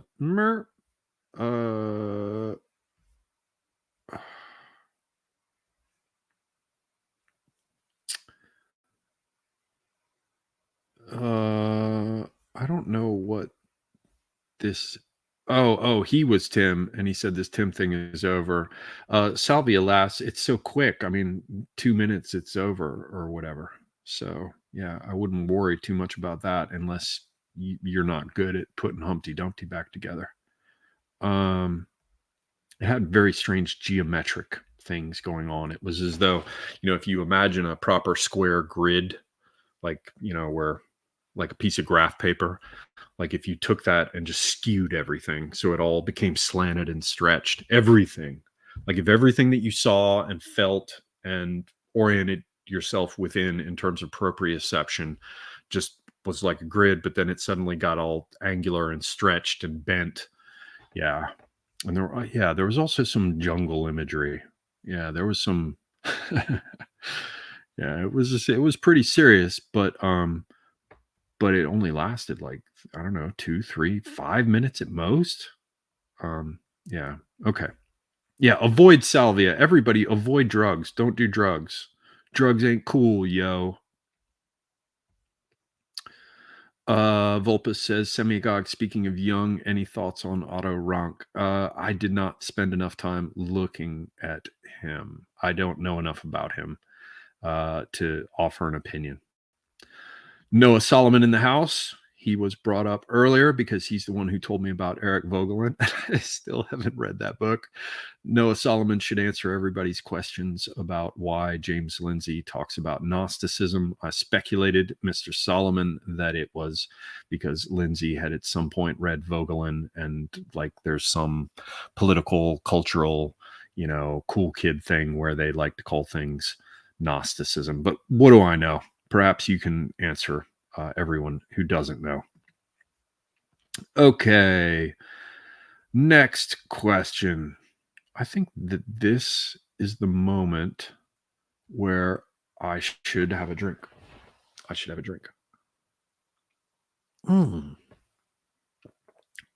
swear to God, it never tasted so good when I was young. I mean, I'd drink it, like get a mug of beer and have them drop the like little shot glass of whiskey into it and drink all of it like an ass, But, and I understood it was cool to drink whiskey because it just is. It's my people's drink. And it's certainly better than vodka. Fucking vodka. Ugh. Even far better than rum, which is still at least New World and has like a fucking pair of nuts on it, right? Tequila, no thank you. That's what strippers drink before they kill each other. But yeah, whiskey and gin. I have a little bit of Brit blood. I have to say that there was a whole period where gin and tonics did taste good. But there's something about being drunk with that like nasty, half rotten, like bar lime smell still coming out of your pores along with gin that I didn't like. Whiskey, something just happened right around 49, I think. It just started to taste good. It just started to taste good. Good. Reminds me of that old joke, you know, the fly lands in the drink and the Irishman picks him out and says, "Spit it out, you bastard." Whiskey tastes good. Mm-mm. Apple juice.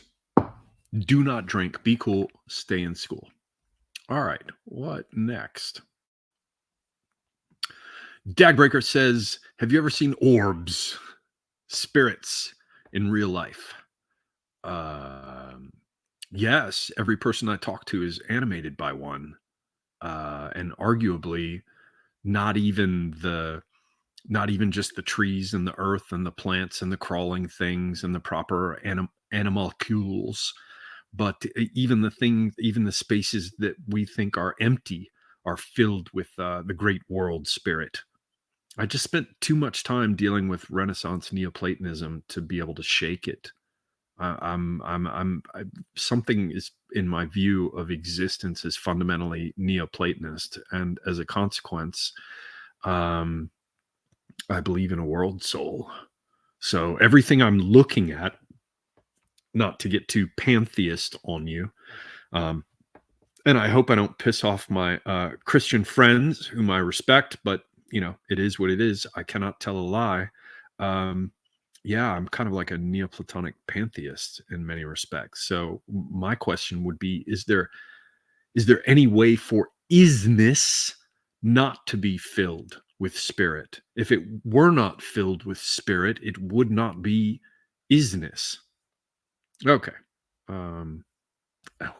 See, this is why it's always nice when Mr. Solomon appears. Yes. Yes. What is this? Semigog, why do you think you have more woman followers than most right of center channels? I did in the beginning. I don't know if that's true. Let's look, ladies and gentlemen. Let's find out. Let's go to my channel dashboard. We're going to find out about this. The best I ever had was 20% female, and that's got to be long gone. I would be surprised if I had more than 10% now. But I'm going to check. Let us see if you even can with analytics anymore. Everything about the fucking YouTube backend is designed to hide information. They're all fucking scumbags. Okay, audience. There it is.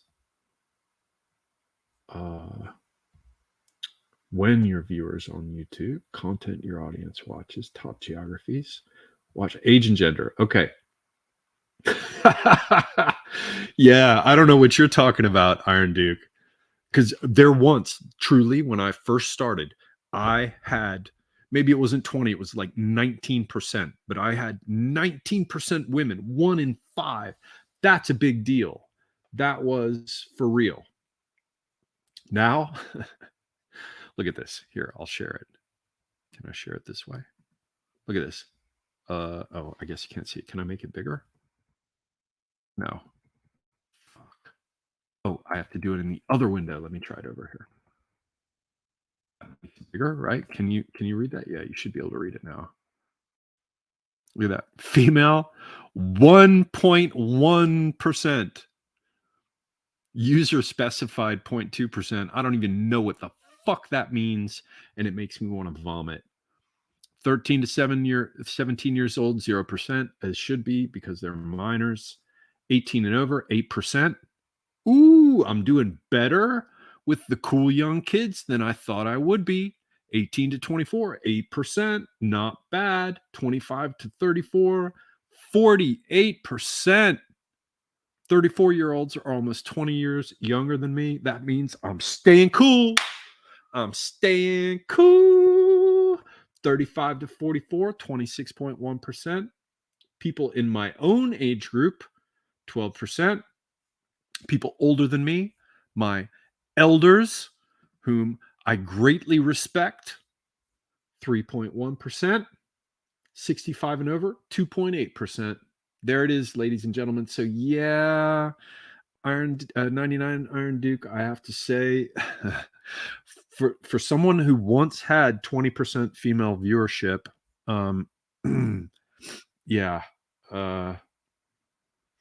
it's really dropped. Probably the only reason that any women hang around at all is because Philosophicat continues to tolerate me. But once upon a time, truly, I did have 20%. I did. D would come in here and be like, fucking based, man. Get it down to 0, Oliver. But I need to stay cool with my friends like PCAT. Okay. Now. Oh, see? This is why Guy from V is always welcome.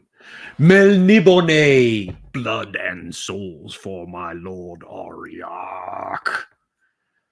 What else? Favorite book? Man, favorite book. It always changes. You always change. It changes. But one that I have consistently continued to enjoy very, very much, because it's like you lie down in bed and you open it up and it's like having a conversation with a badass 16th century aristocrat. And that would be Montaigne's Essays. And I found out my best friend, old friend from high school, I told him about Montaigne and the essays, and he was like, "Man, my father is totally into Montaigne. I had no idea.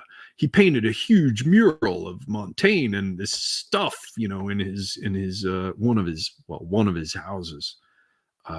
Yeah, Montaigne Essays. But ask me next week. All right. Next question.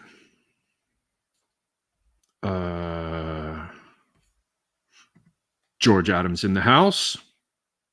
Hello, sir, or whoever it is that is using that account. Old school friend and knower of my late friend Tim. Based, always welcome. Okay, next question. Man, I'm trying to find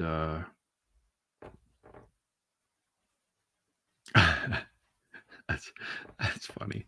I am Polish. When I change a light bulb, I have to call 100 of my Polish friends to spin the room around while I stand on a chair and hold the bulb. It is true that in the United States, when I was young, we still had Polak jokes. And it is a Polak joke that is my favorite joke ever. The best joke ever contrived by man. How do you get a one-armed Polak out of a tree? Wave. It's the fucking best joke ever. All right, what's next? I'm trying to find questions here. I am trying to find questions. Man, how far back am I? I can't be that far back. Thunder Chunky says, I miss Anatolia. There is no Turkish for Krom. Inverted sex apparatus, you damn perverts. Man, all these. Oh, Donnie Browning. Field Marshal Browning in the house. Sorry, people, I am way behind. Now, this is important. I have to agree with the rabbit hole here. Anyone who owns swords but no gun, it's kind of gay. However, if you own guns and swords, no problem. Hey, ring calisthenics are very underrated. Bull shit. Yeah. Man, I have enough trouble using. They have little straps, so when I invert myself, I can reach up and kind of grab straps that are at little handles, right, at 3 different heights. And part of how I'm learning to properly lift myself up without having to suddenly have a spasm or throw, but to have it be a smooth, controlled motion, is to grab them and simply push outwards with them. And just from doing that, I mean, I used to watch people doing gymnastics stuff, with rings and shit. I'm old now at 51. I might be able to learn to do, like, I don't know, one or two things with rings. If that's what you're talking about, that's hardcore shit, and it produces a kind of compactness you can see around the shoulders and chest. All this stuff gets fucking real strength. I have to work on that. Mm-hmm. Mm-hmm. But then again, you get old, man. The pebble of chance can unhorse you entire. All right. What's next? Carbon steel Xiphos. For those who do not know, the Xiphos is the long sword, so to speak, of the ancient Greeks. The Xiphos. All right. What's next? Oh, fuck. I'm just coming to the point where I went away for 30 seconds. I have got to speed up. Oh, fuck.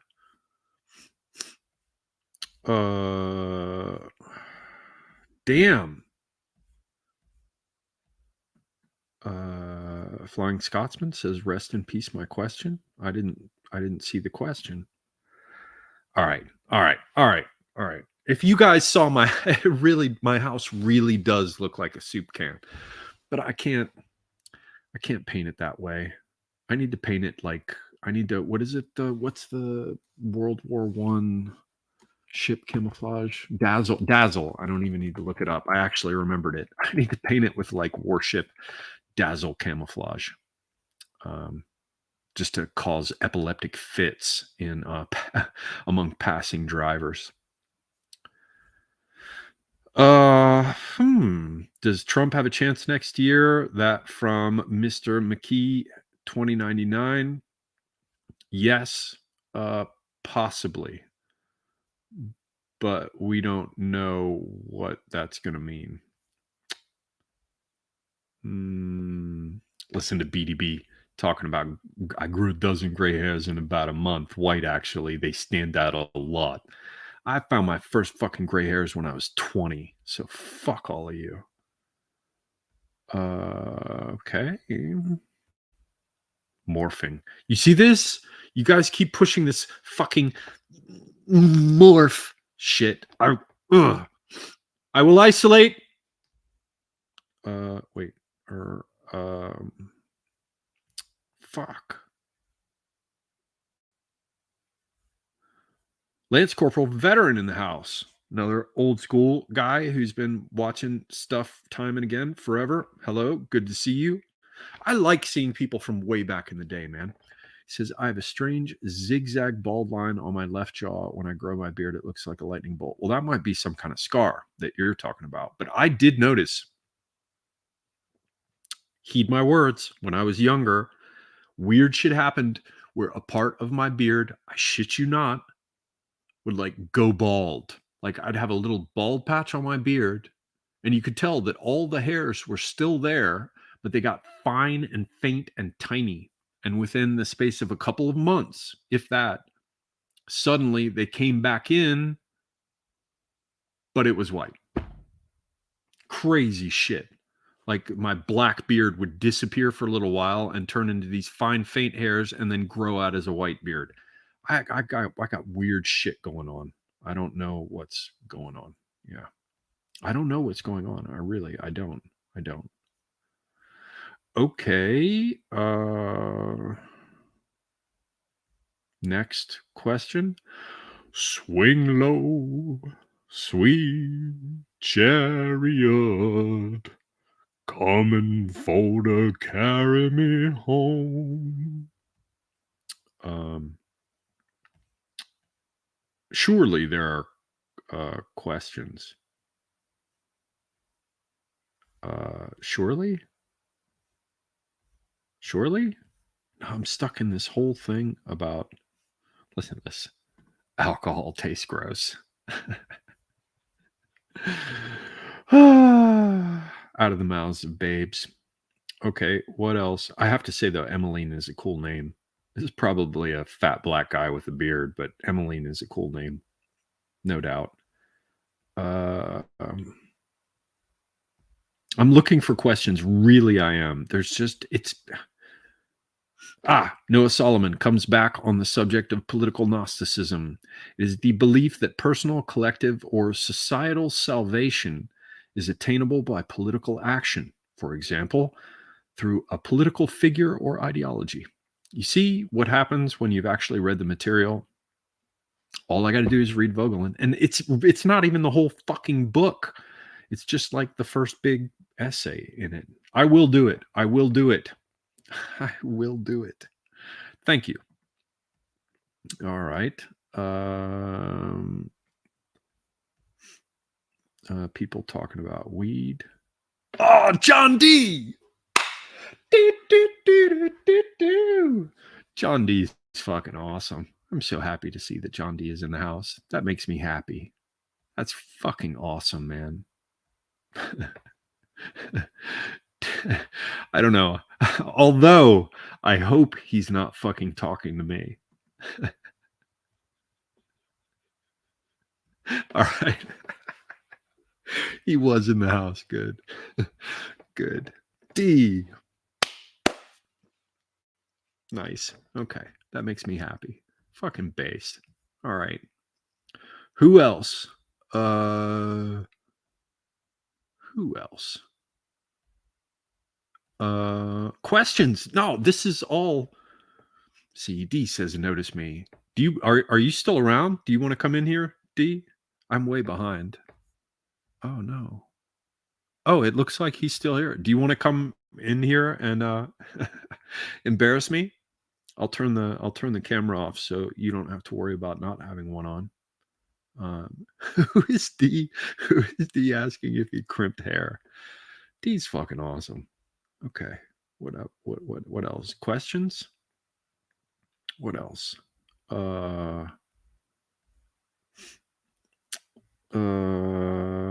Questions? Fucking Campbell's soup tin. Dirt. It is Elf Tower. By the way, my place is called the Elf Tower. If I open my fucking telephone.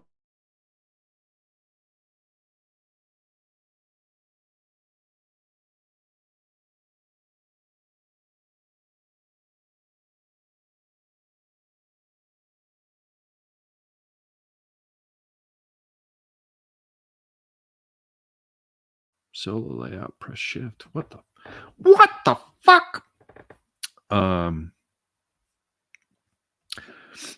My viewers would love talking to you, D, though it would steal some power from tomorrow, but I'll have you on in a New York minute. Come on anytime if you want. All you have to do is say, send me the link, and you are in. If you don't come in, I'm going to have to look for good questions, and I must become entertaining again, which is maybe, challenging. All right. For those of you who are wondering, Campbell's cream of celery is good if you make it with pouring cream instead of water. Ladies and gentlemen, where else could you learn that? All right. Oh, celery is powerful. Wait, there's some shit talking about celery. Celery has a high amount of sodium. And if you want to be refreshed, according to Dr. Norman W. Walker in his book, Fresh Fruit and Vegetable Juices, what you do is you juice celery. And if you juice celery, it has sodium. It produces this very refreshing water. And it is a fine thing for a growing boy and girl, especially coming in after having sweated in the heat. Yes. So allow me to just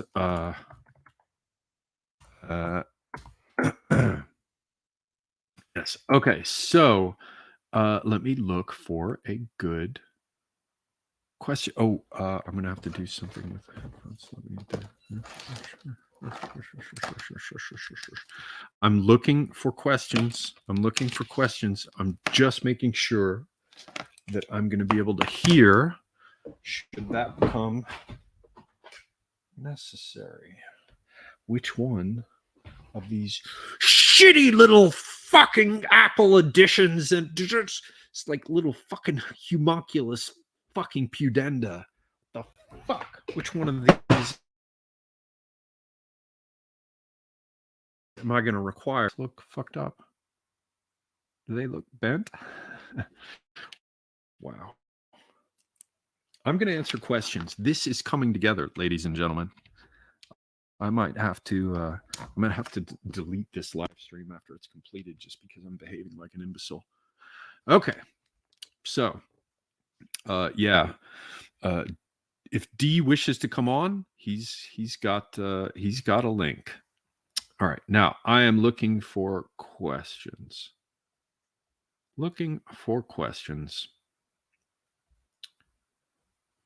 Tuesday, FA Tuesday.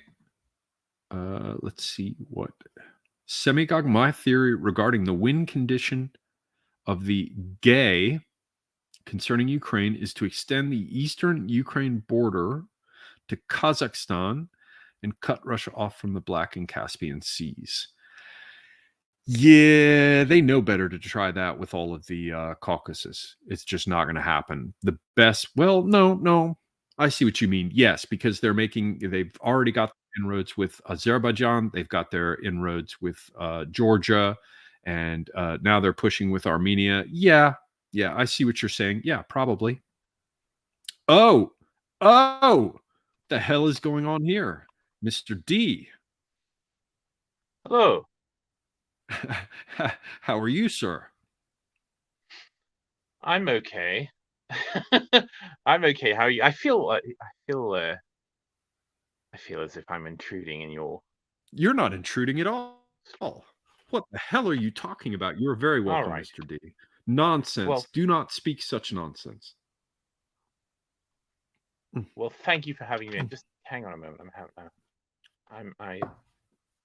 I'm trying to open the chat whilst being in the stream, which is. That's all right.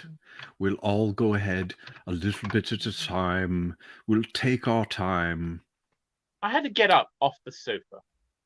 Oh, of your reclining, your recliner, some sort of Victorian couch that you do this on. Yeah, my fainting couch. No, I don't. All right. First off, explain this. Is this another one of these Blondie things? This is a Blondie thing, isn't it?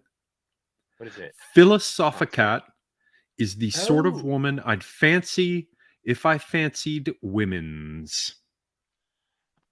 Well, yes, because of course, 99 Iron Duke, with whom I have a vaguely contentious relationship. We were having some badinage about the fact that of course that he likes to hang around with women, of course, because he's apparently not a homosexual.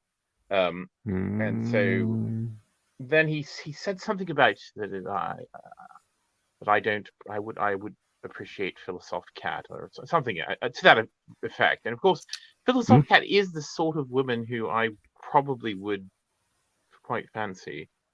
It is something about those kind of blonde, I don't know what you would call that phenotype, but I mean, Debbie Harry, Tina Weymouth from the Talking Heads. When I was in high school, there was a girl named Holly, and her last name, I shit you not, was Wood. And Hollywood, I shit you not. And she was going out with my friend Spencer. And one night, as often happened, when you're with a bunch of teenagers and only some of them had cars, and, you told your parents that you're going to be staying at somebody's house. And of course, you went elsewhere. I ended up back at Hollywood's house. And I said quite calmly that I would sleep on the sofa. There's no stripper in this story, D. I was going to say Hollywood. No. It was just a stripper game. Like, this is my friend Lexus. Ain't she fine? And Marijuana Pepsi Johnson. and That's a real name, by the way.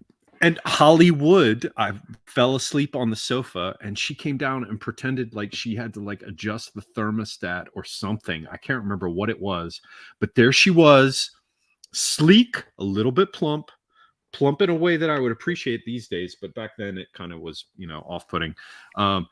Platinum blonde, absolutely, you know, pink-skinned, butt naked, came downstairs pretending she had to change the thermostat, expecting me to leap up off of the sofa and chase her. Yeah, there is something about that blonde phenotype, but very weird. Someone said Bavarian. Yeah, I do imagine that sort of women, you know, like in a, you know, like a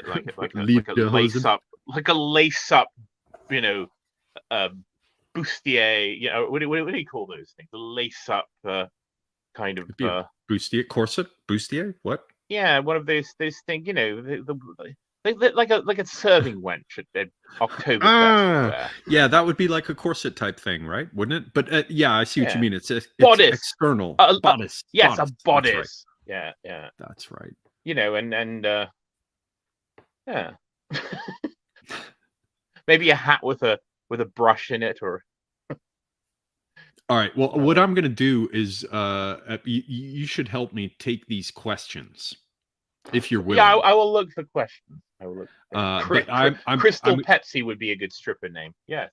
Ooh. In the South, there were several women named Crystal.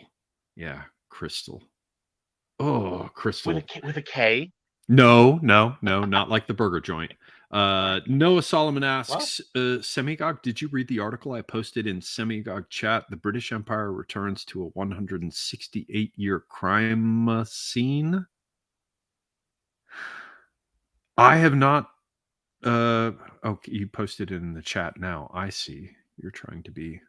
Can you post it in the chat before the live stream is ended? I don't know. Let me see. I'm going to look at it. I pay attention to your recommendations and suggestions, sir, but I don't know that.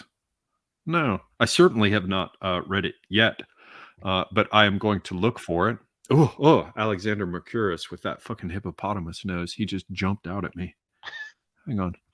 Let me make this smaller and go over to, you put it in this one? By God? No, there's no chat yet. Can there be? Do you see any good questions, D? I see some questions, but did you answer this one from my frenemy 99 Duke, who says best and worst things about living in Turkey? Best thing, the food and the women. Worst thing, getting paid. Next. Okay, let's bring the tone down from Thunder Chunky, who says, what's your favorite rifle? Mine? My favorite rifle? Okay, you first. What would be my favorite rifle? I'm thinking like... Where else can you find out fucking John D's favorite rifle? You would never find out what John D's favorite rifle is on AA's channel. Not a fucking chance. So if he moonlights over here once every 6 months or whatever, recognize that this is an important moment. Go on, D. Sorry. I'm trying to think of what it would be. You're trying to think of a rifle. Well, no. I mean, it could be Carcano. It could be. I would. See, I'm trying to think about rifles without. Would it be denying that I own one? It may be a bolt action. Drive the bolt home. Repeating. I would imagine a Lee Enfield. Yeah, I'm more of a handgun man myself. So. All right, so no, you're long gun, you're long gun agnostic. Yes, I'm long gun agnostic because yeah.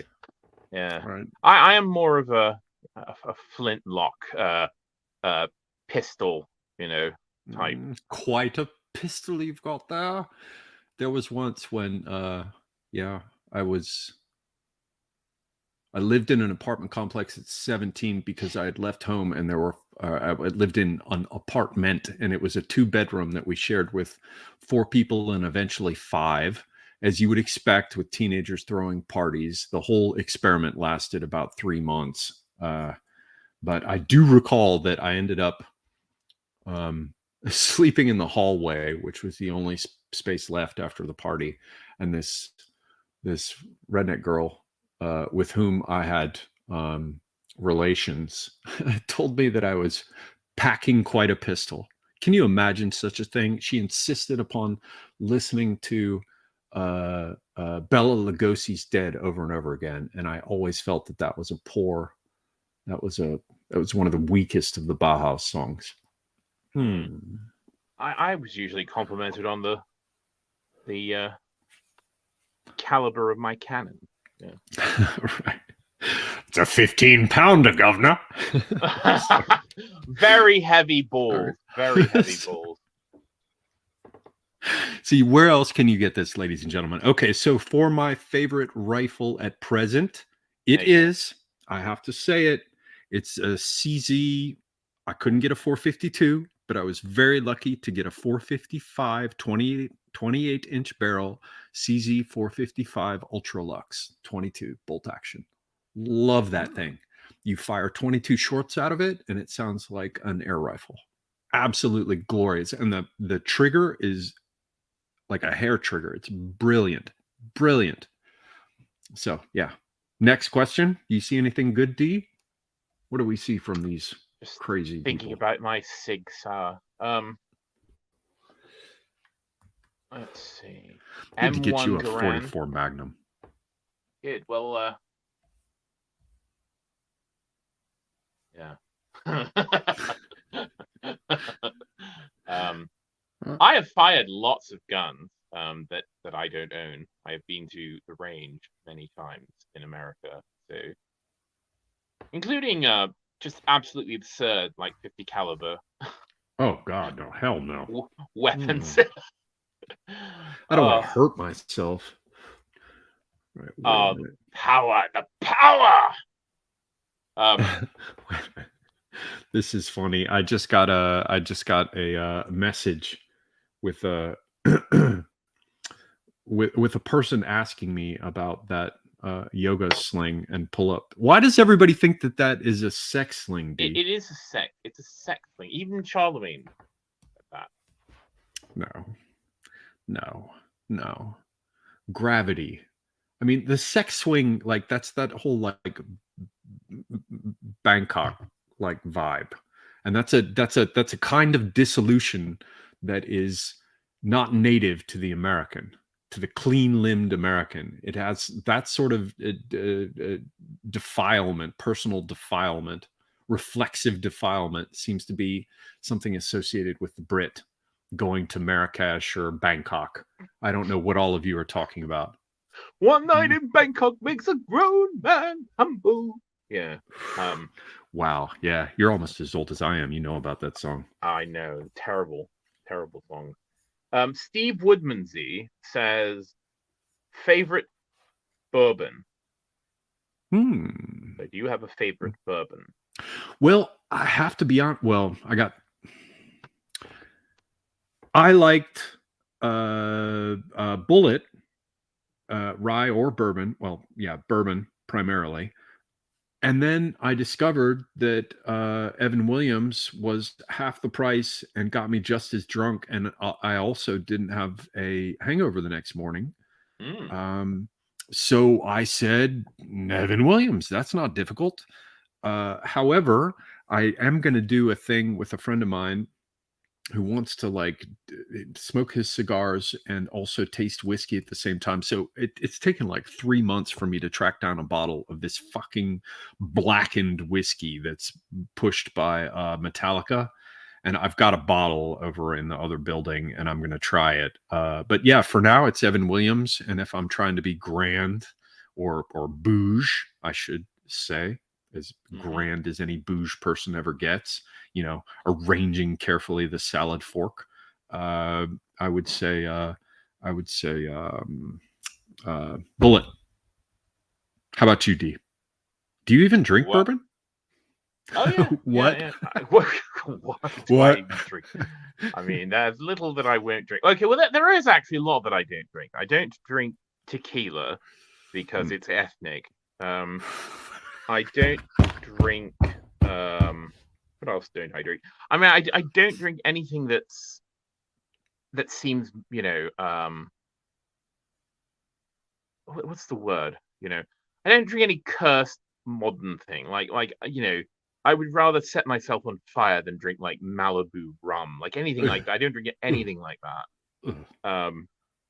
But lots of other things, obviously I like. But So if I had a, so you're saying no Goldschlager? It's got real gold in it. well, okay, I might drink that because I do like edible gold leaf. Because it's Just just so because fucking stupid. aesthetically. It's beautiful and stupid. I mean, there is nothing more exciting than giving someone the laziest dessert in the world, a scoop of vanilla ice cream with like a sheet of edible gold leaf over it. I mean, the worst thing. You know that you're in a bad restaurant when they start bringing desserts and they've got gold on them, because that is the mark of a just tourist trap place. So, all right, so bourbon. Well, so that Evan Williams stuff is good. I like. So Cheap, there's a cheap, and well, there's a kind of acceptable. it called that. There's a variety called bottled in bond, which Hmm? I used to not know what that meant, but there's apparently a whole raft of regulations. I believe federal regulations that sort of are concerned with what proper bourbon has to be called bourbon. It's a bit like the domain contrôlé things in France, or Mm-hmm. the Appellation certified, contrôlée. the certified origin or whatever things in the EU. But yeah, there's certain conditions, and it's also bottled at, I believe it's 50 proof, rather than the 40, right? Rather than I Mm-hmm. mean, sorry, Yeah. 50 percent rather than 40%. Yeah, 100 proof. Um, Right. so, but anyway, so I like More bang for Elijah your Craig. buck. I like Elijah Craig barrel single barrel, or I mean, sorry, barrel proof. I believe it's called. I mean, the Elijah Craig bourbons are quite good. I like Four Roses, but I can't remember which of the Four Roses. There's Oh, kind of well, I'll a have to try that because that's a less expensive one too.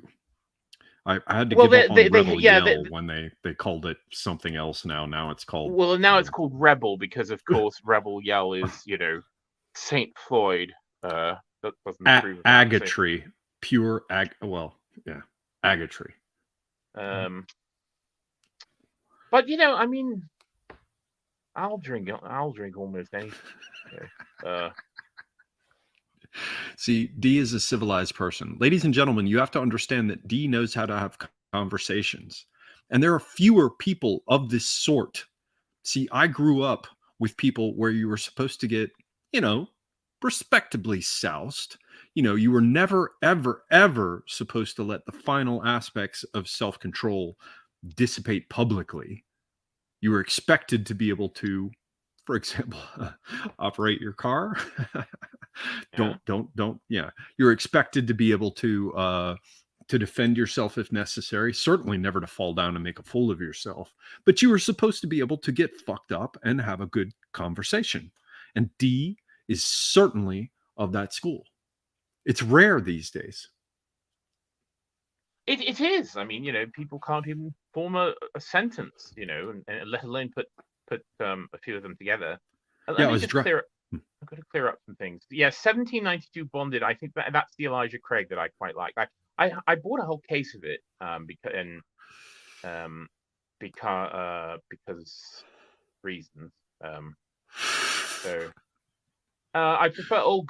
So Old Grandad, another like lower cost bourbon, is quite good because the mash bill has a lot of rye in it, and I actually prefer rye whiskey to bourbon whiskey. So I do like the slightly drier character of Old Grandad, if I'm going to go on that level. It used to be difficult to get rye, it went out of fashion and Yes, it's very much in now. Yes. it's in again. Yeah, you know, I remember in America, you know, you had to buy something called Old Overholt if you wanted rye because it was so difficult to find. But rye was the whiskey of America's founding. You know, rye was the whiskey that was produced until later on, in the 19th century, almost late 18th, 19th century was the sort of switch over, certainly in the South. What else? Something else about whiskey. Yeah. So a lot of the classic cocktails are actually formulated for rye rather than bourbon, and so when people make, like, for instance, a Manhattan with bourbon rather than rye, I believe it's too sweet. See, you have a better palate than I. I'm expected to like tell this person, my friend, you know, when I do this stuff with the blackened, I'm supposed to opine on whether or not you know it's a superior or inferior whiskey, and I'm just, does it taste okay? And does it give me a hangover in the morning? I'm just, maybe my palate is destroyed by smoking, or this is one of the respects in which you know, my sensitivity fails me, but I don't distinguish much other than, like, you know, an immediate raw kind of abrasive hotness in the alcohol.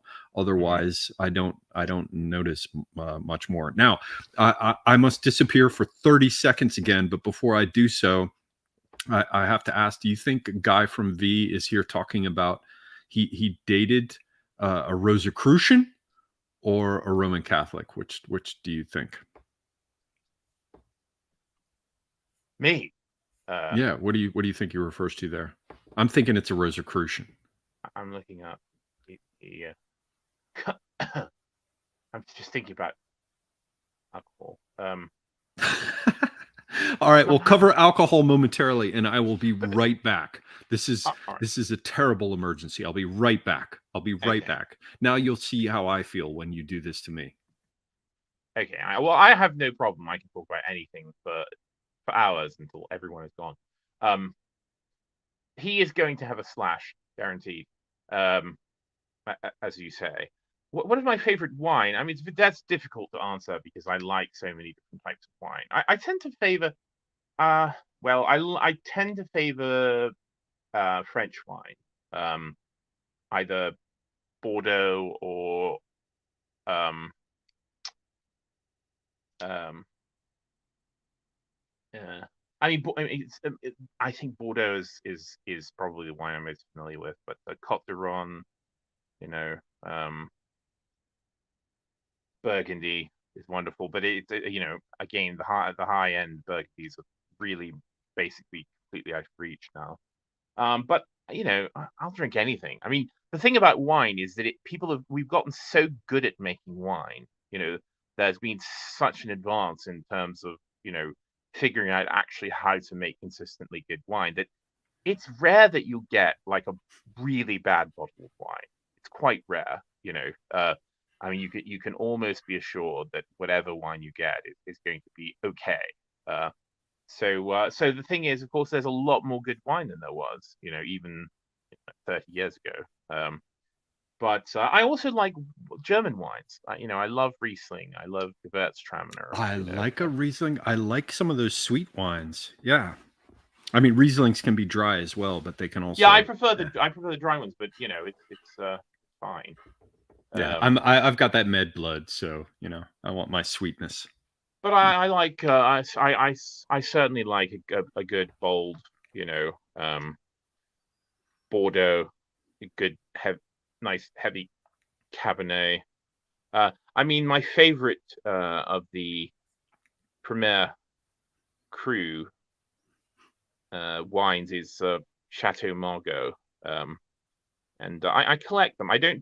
I'm very much less involved in it than I used to be, but I used to buy Bordeaux Futures, What which would is you say? Well, the fact that you bought Bordeaux Futures is one of my personal favorites. But leaving leaving that aside, what are your thoughts on cider, D? When I had my recent French adventure, I was in a region known for its cider. How do you feel about cider? Normandy. It's okay. Cider's okay. I don't like standard British cider unless it's like a quite decent one, or a really, you know, artisanally crafted one. I like the good old-fashioned ones. I don't like the horrible mechanical cider, like Frosty Jacks or something horrible like that. You know, although I don't think no one likes that. It's drunk out of necessity, and you can get it like you can get a 3-liter bottle of it for like £8. The Or less. The spectrum of necessity beverages ranges from, you know, wood alcohol on up. Yeah. I'm sorry, cough syrup and wood alcohol. Yes. But you know, I mean, if I get a nice pint of, you know, scrumpy, which is scrumpy. Sort of scrumpy it's a cloudy cider, unfiltered. Do you think that contributes to the name Scrump? Is that where that comes from? I don't know. Probably probably not, because I don't think he's from a scrumpy place. The England scrumpy parts. They do the sort of yeah. But pots yeah, scrumpy. French cider is wonderful as well. I mean, people don't know that France does. They do apple cider. Yes, they do pear cider. Normandy, Brittany, and yeah, Calvados. I do like a Calvados. Wonderful. Calvados and coffee. It is good. Stygian, the best. Not coffee. When I sell haggard to a slayer such as you, Black Lotus, the best. That's the appearance of Ron Cobb, the set designer in Conan the Barbarian. Sorry. Never seen. You and AA talk about Kubrick. You know, you're slumming here, because here we talk about John Borman, and is it John Borman? No, Milius. Good God, I fucked up on that. Also, I should say, Noah Solomon, I saw your remarks about the thing. Please, when the link you were talking about, please, when this stream is done, stick it into the comments, and I will go read it. All right. Someone asked if I like mead. No, I don't. I don't really fancy mead. I mean, unless it's like really dry, which it usually isn't. But I don't like. Yeah, it is usually more sweet. Yeah. Say I don't like sweet. No, don't like sweet things. 99 Iron Duke. I do see cute girls. I mean, I'm an artist. You know, I'm an aesthete. So of course I can recognize attractive girls and women. You know, all the time, and I talk about it quite openly. So it's not that I don't recognize them. It's just that I remember that they're women, and then I hate them all over again.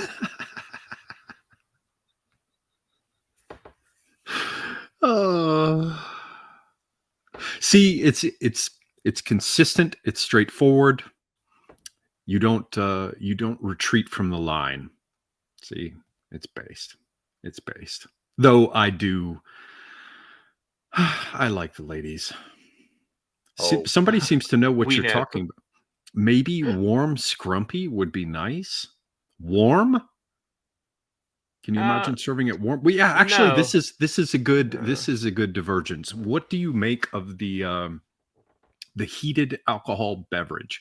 Because I'd heard about like mulled wine and these kinds of things, but I was in Prague one year, 2006, I want to say, and I came in, off of some touristic shit on the Charles Bridge at night, with my snout half frostbitten, and we went into this bar. And they served grog and things.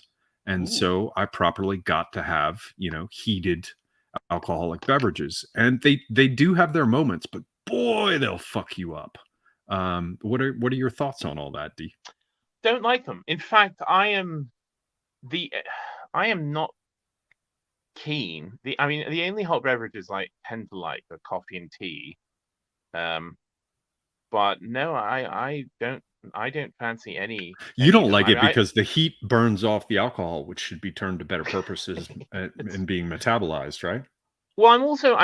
I mean, if we were talking in like, medieval biological terminology, I would say that I am phlegmatic, and I have hot humors, and so of course I have a desire for cool and watery humors to cool and watery substances to balance that out. So I tend to I'm very water oriented. I love if I don't immerse myself in the sea at least, once or twice a year, I feel terrible.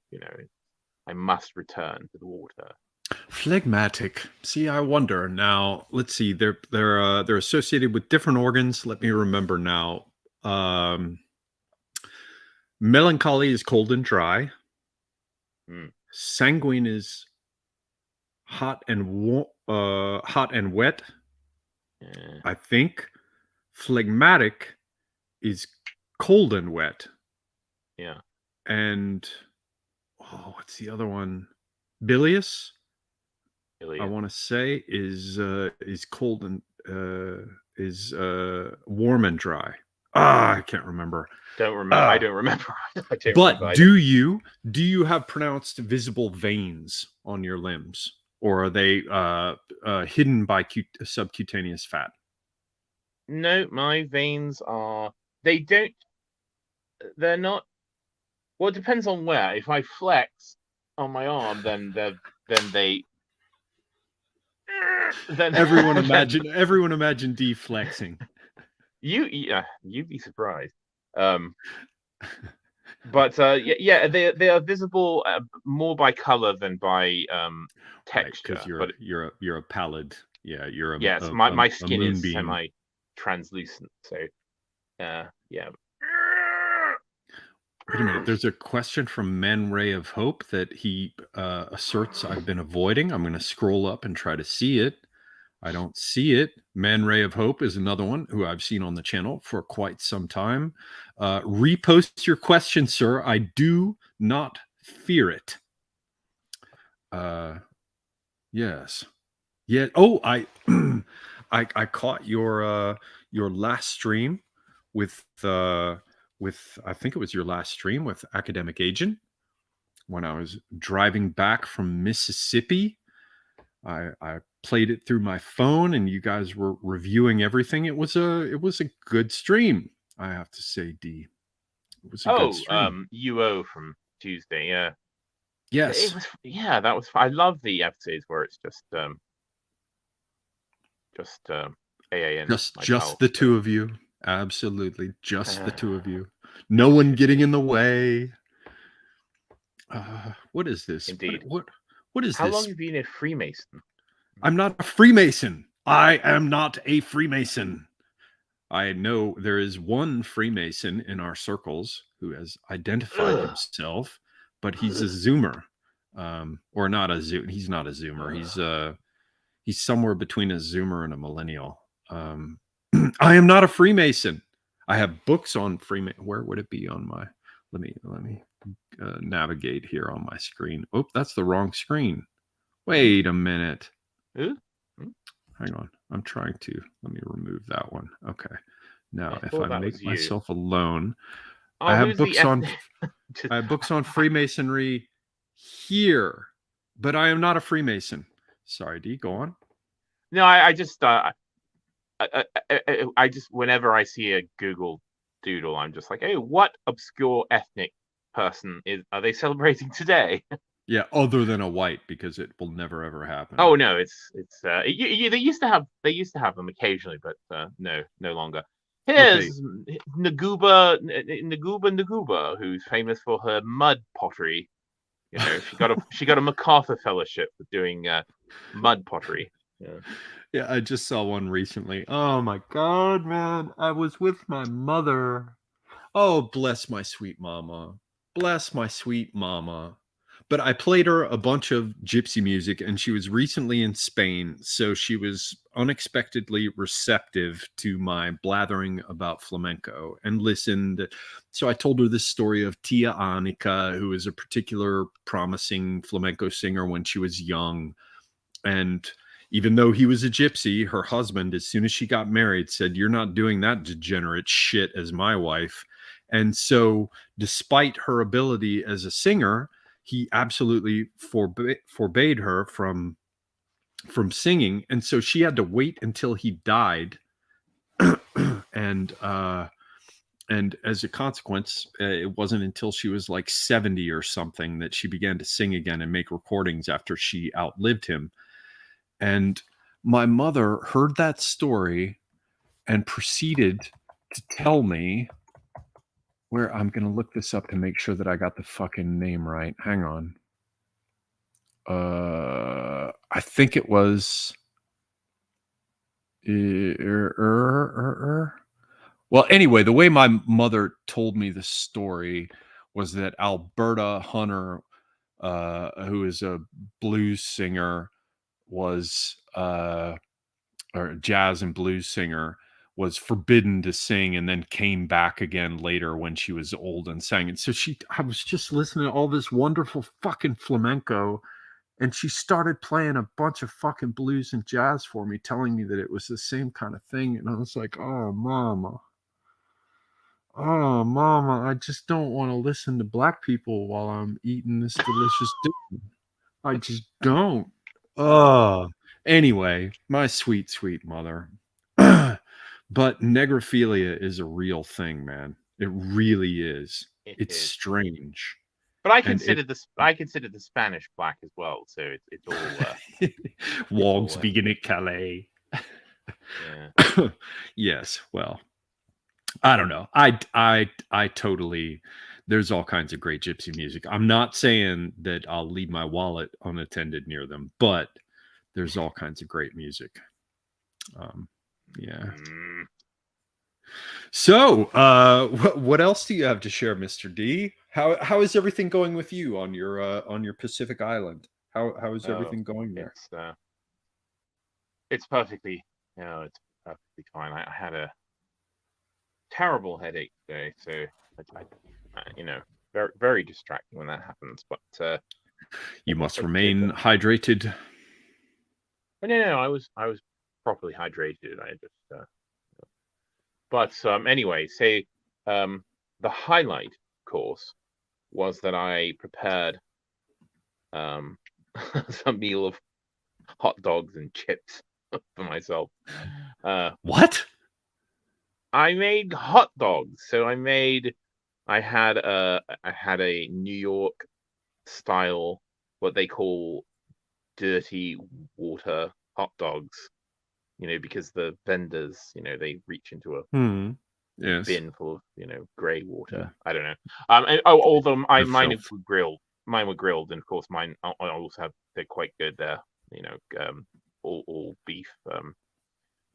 Organic, gluten-free. Blessed by a Rosicrucian or something. I don't know. They're very good hot dogs. They're not just the standard ones, but yeah, so that with sauerkraut and good brown mustard. And then I made one which I believe is called a Chicago dog, which is I thought that was the deep dish pizza land. They have hot dogs? No, they have a special hot dog as well, and it's so it's cheese, and tomato and sliced thin cucumber and pickles and yellow American mustard and yellow mustard, celery salt. It's a bunch of crap, but it's actually quite good. It worked out well. I have come to appreciate hot dogs. I never liked them when I was young, and I was visiting a friend of mine, and he was like, "You got to understand the hot dog." And man, you take a bun. You toast the bun so it has a little bit of crunch, because otherwise hot dog buns in the United States they're gummy. They're like a chewy, gummy thing once you bite down on them. But if you toast them, that mitigates it somewhat. I personally like the hot dog to be cooked a little more than it should be. And if the best hot dogs aren't boiled, you cook them in a pan so they get a bit of a crunch, right? I grilled mine. There's a Frank Zappa record called Burnt Weenie Sandwich, which he called it that because that is what he liked to eat for lunch, was when you take a hot dog and you cook it until it's charred, and I like them to have a bit of char on them. So It's a necessary thing. And in general, I caught a bunch of shit. I think I caught shit from you about talking about how I like some meat overcooked. But with the pork specifically, like my mother comes in and she's like, "Oh, don't you understand that there's not a big problem with it? What is trichinosis? Am I remembering that right? Right, the little worms in the yeah, pork." trichinosis She's like, is not present in the pork supply, certainly yeah, in the you US. don't have to worry about it. So you can make it. You can make it like a little bit, more rare, and Oh and yeah, oh and it yeah, can be pink in the center. absolutely. One, But you can cook it to 145F, and that's enough. But I have to say, I like a little bit of charring and crunch and crispiness. Like But you if can do somebody that without overcooking the interior of the meat, of course. well, see, I'm not quite as far Get your along as you are. get your sous vide set up. Look, the last time I made my chicken stock, you'll be happy to know that this time I threw in some carrots and onions instead of just the old bones. So I'm developing. Well, you can do it both. No, both ways are perfectly fine. But do you skim the fat off, or do you leave the fat layer on top? Oh no, I take all the fat off. I believe the fat is. Then again, it's beginning to show. I have to do my 1 hour of climbing up and down hills now 4 times a day. I don't mind it for that reason, but it's not a for it to be like truly multi-purpose. You don't want fat. You want to add. I mean, if you need more fat, you can add it. But I mean, if I was doing something like a sauce or a chicken soup or something, I would. If I'm just doing the stock for that, I would leave a bit of the fat in, right? But so how do you get rid of the fat? Do you, while it's hot, do you use something like something to draw it off, or do you wait for it to cool slightly and then take that top layer off with a spoon or something? How do you remove it? You can do those things, but I actually have a big fat separator. I have it's a device that basically because of course you do. Of course I do. You can get one of those. Everyone should have one. They're quite useful. But it's basically it's a pitcher with the spout, except the spout is at the very bottom of the pitcher, and so the hole is like literally at the bottom, and it's quite narrow. And so and then it has a bung that you put in the spout of the pitcher. So you put the bung in, and then you fill the pitcher up with whatever the liquid is you want to skim.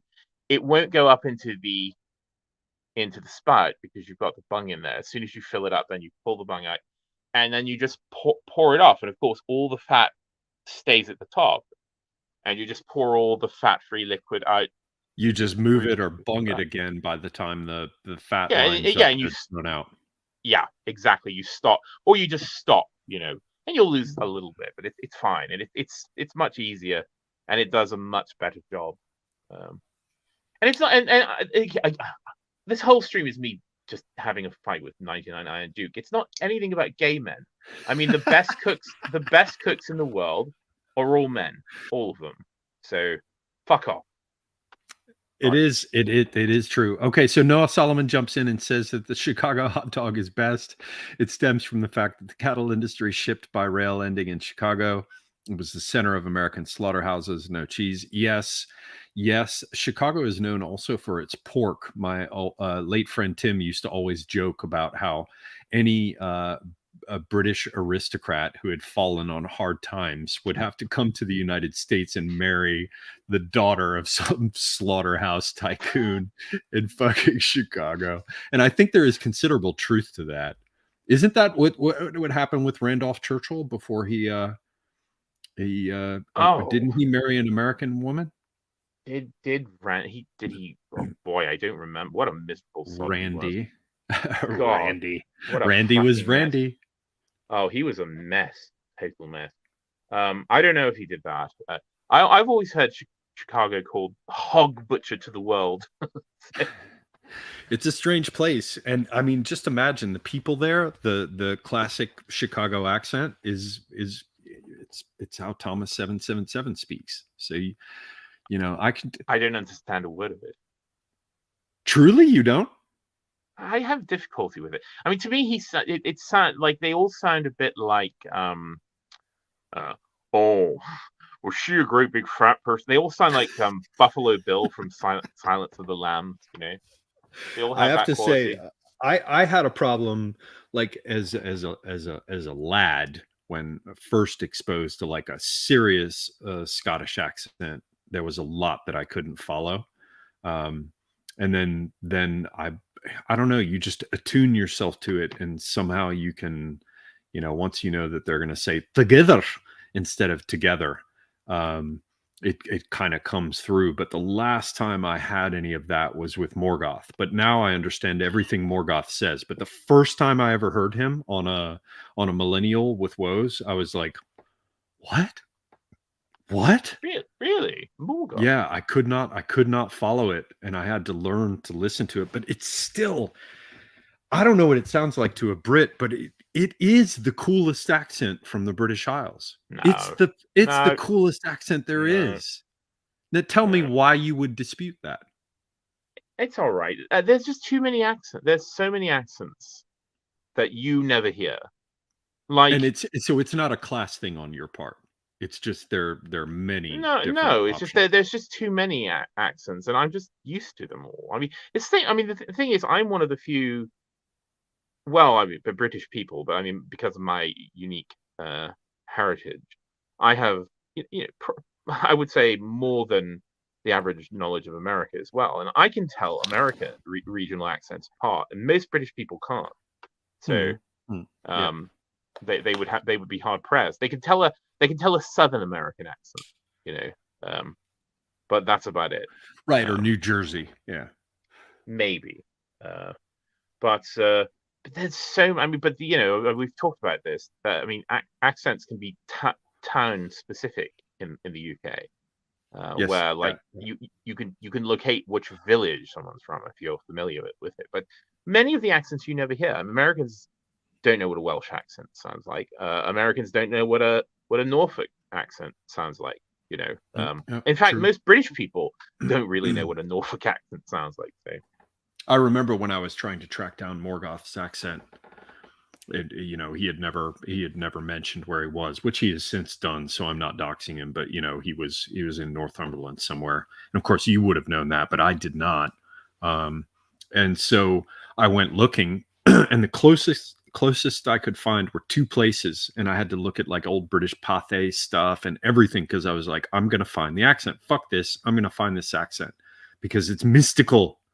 It's mystical. It is. His accent has a deep and abiding power. And the closest I could get was Ashington and Sunderland.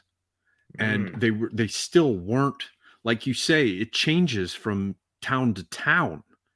And then what was crazier is that given the class of the person, you could be in the same town and still have a different accent, Yeah. which is like, what the fuck? Oh, Fiend J in the house. Hello, sir. What the Our friend from fuck? Scandinavia. I like a good Scandi, so that's good. Hello. Um, Tuesday, Speaking every of Tuesday blondes, says the southern accent comes from Wales and Cornwall, also Ulster. I mean, yes, obviously. I mean, weirdly West enough, Southern. if you, yeah, I mean, sort of. I mean, if you ever listen to like any of the original pronunciation Shakespeare, it's surprisingly, I mean, if it's to be believed, I think it's fairly well Right. backed up with At this linguistic point, scholarship. I think they're not Yeah, just pulling it out of I their mean, ass at this point. I can't do it accurately, but it's something like like if you were to do, let men not to the marriage of true minds admit impediments. Love is not love which Marriage. alters marriage. Love is not love which alters when it alteration finds. It's got a weird quality, and of course the supposedly the American Southern accent is the or maybe specifically I don't know which southern state, but it's closer to the original sort of accent of the colonies because of course it's closer to 16th century, 17th early 17th century, which would have English, which would have sounded like that. Received pronunciation. People didn't talk like that back in ye olden days. No, indeed they did not. The main thing that I see is somebody just mentioned it, like Ulster Scots. There were lots of Scots in the South, more than is generally acknowledged, certainly in places in Appalachia, in places like eastern Tennessee. And what I see is the everything about the English accents. In fact, have I already talked about this? Diphthongs, the way in which the vowel in between, like we have all the English speakers, all of them, from the fucking obnoxious Kiwi to the Ocker to the Canadians to the Americans of various kinds. We register the meaning from the consonants, so it's almost like ancient Jewish texts, where they just put in the consonants and you're left to guess, for the most part, the vowels, because it's enough. And so with the Americans, you have this sort of general, like California has it, the supremacy of the schwa. What is it that you are doing? Because it's all just one vowel in between each of the consonants. And then you have the thing with the South where you create two tones out of what you would think would be a single consonant. So the classic example is, instead of saying red, you say rayed, right? Rayed, yeah. Or like I when I was signing the paperwork on my house, the lawyers at the little local law firm that handled the real estate transaction, or the signing of the paperwork and the filing and stuff, we were talking about this valley, and I bought it from somebody who had people from the valley, and the lawyers, when they were talking to him, said, "Do you have Kean around here?" Kean for kin, right? Yeah. So the South is very much a thing where they take what you would imagine would be a single vowel syllable, and they double it up. And yeah, and I have a fascinating anecdote about Southern accents. Is that I was once moved to laughter, which was, given the situation, it was not the proper response. But I was once moved to laughter. I won't describe the situation that this occurred in, but a young man once said to me, "You think we should get naked?" Naked. Yeah, naked. Yeah. But he wasn't joking. Like, that's just what he like, naked. I just, yeah. Anyway. Yeah, I mean, I've learned this at old jokes, and they're actually, some of them are like very much like old Sufi aphorisms.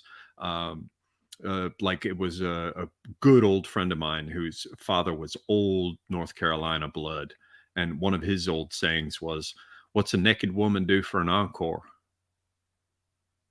Like, the point is that once you've taken it all off, what's left, right? But it was naked, right? Buck naked, yeah. Naked. Well, I wonder where that comes from. It's naked. It's just a slight variation on the first vowel, from naked to naked. Naked. Anyway, I don't know. No, I find it quite charming. I like naked ladies. I was once moved to laughter. Stop it. And D turned him down just for that. Why does he think it's some sort of romantic assignation? I was at the tire dealership. No, it wasn't. He said, "Why don't we get naked?" There may have been a lot of rubber involved, but it wasn't. Yeah. Anyway,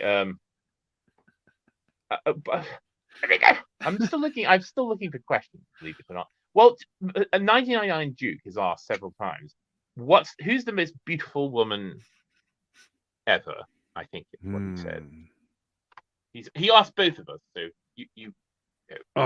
For me, I was at Heliopolis. It was in Turkey. It was on the what is it, where they have the calcium baths or whatever as well, and then the ruins of Heliopolis nearby. And it was 1990. 94, maybe 93 or 94, and I was lounging in the fuck, man. Oh my god, this getting old thing. What's the calcium baths, hot springs, Turkey? I don't know her name. I'm just going to tell you where I saw her. Okay, Google. Pamukkale. Pamukkale. Pamukkale. Pamuk means cotton. Kale means fortress or castle. So it was like Cotton Castle, because the hot springs come up and they bring out all this, I believe, calcium with them that that creates these stone formations that look like kind of cotton coming out of the earth, but they form these, it's almost like bird baths where you can lounge in the mineral water that's coming up and it's heated. And I was chilling there, and there was they were Scandinavian. It was probably a Danish girl, but it was certainly Scandinavian. I think it was a Danish woman. I was 21, and the people I was looking at were in my same age range, and there was this slender woman with absolutely platinum white hair and absolutely white skin, and you could see the veins beneath her arms, but she was just a fucking elf, man. That was the most beautiful woman I ever saw. I mean, but there are many. I mean, there are many types of beautiful women. I've seen what they call toast, dark, black-eyed, dark-haired women. Yeah, I've seen them. I've seen them of all sorts. I ain't proud. Okay, how about you, D? I mean, most of mine are statues. So I'm just, I'm going to go with the winged victory of Samothrace or something. No. Nike or Samothrace? It doesn't even have a head. It's good. basically That's the just best robes, yeah, and a couple sandals. Exactly. Women should be seen and not heard because they're headless. Is what you're saying? Yeah. No. Okay. I'm going to go very conventionally and just say Marilyn Monroe, just because. Ooh, like you like them all kind of like thick like that, huh? I mean, she's just. Well, you think that Steven Crowder has a nice. What? This is what he does to me. No, I am very, very happy to have you on as a guest. No, You've rescued this the stream. stream. This is a subtle form of mockery. It is not. And you mock me for any number of cooking mistakes. Okay. You mocked me for wanting to eat well-cooked pork. Yeah, well, you should be mocked for that. I mean, Marilyn, yeah. And of course, because indeed half of Marilyn's beauty was a mirage, like it was, it was a sort of myth made flesh by the magic of early media culture, and of course, I think correctly, she was one of Warhol's earlier kind of subjects. There's something that's going on with women in the way in which, and it probably carries over to women enjoying men or men enjoying men. But for my part, of course, I've only had occasion or had the opportunity to observe it with females. But something in beauty has to do with the way in which it seems as though they're fucked up on opioids. I swear to God, especially with women, there's a way in which if they have that drowsy, Oliver likes them half unconscious.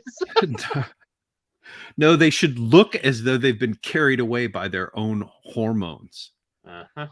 And I mean, there's a certain, oh my God, the people here are talking about like fucking Scarlett Johansson and Rachel Weisz, and what the fuck is going on with you? I don't think there are beautiful women anymore.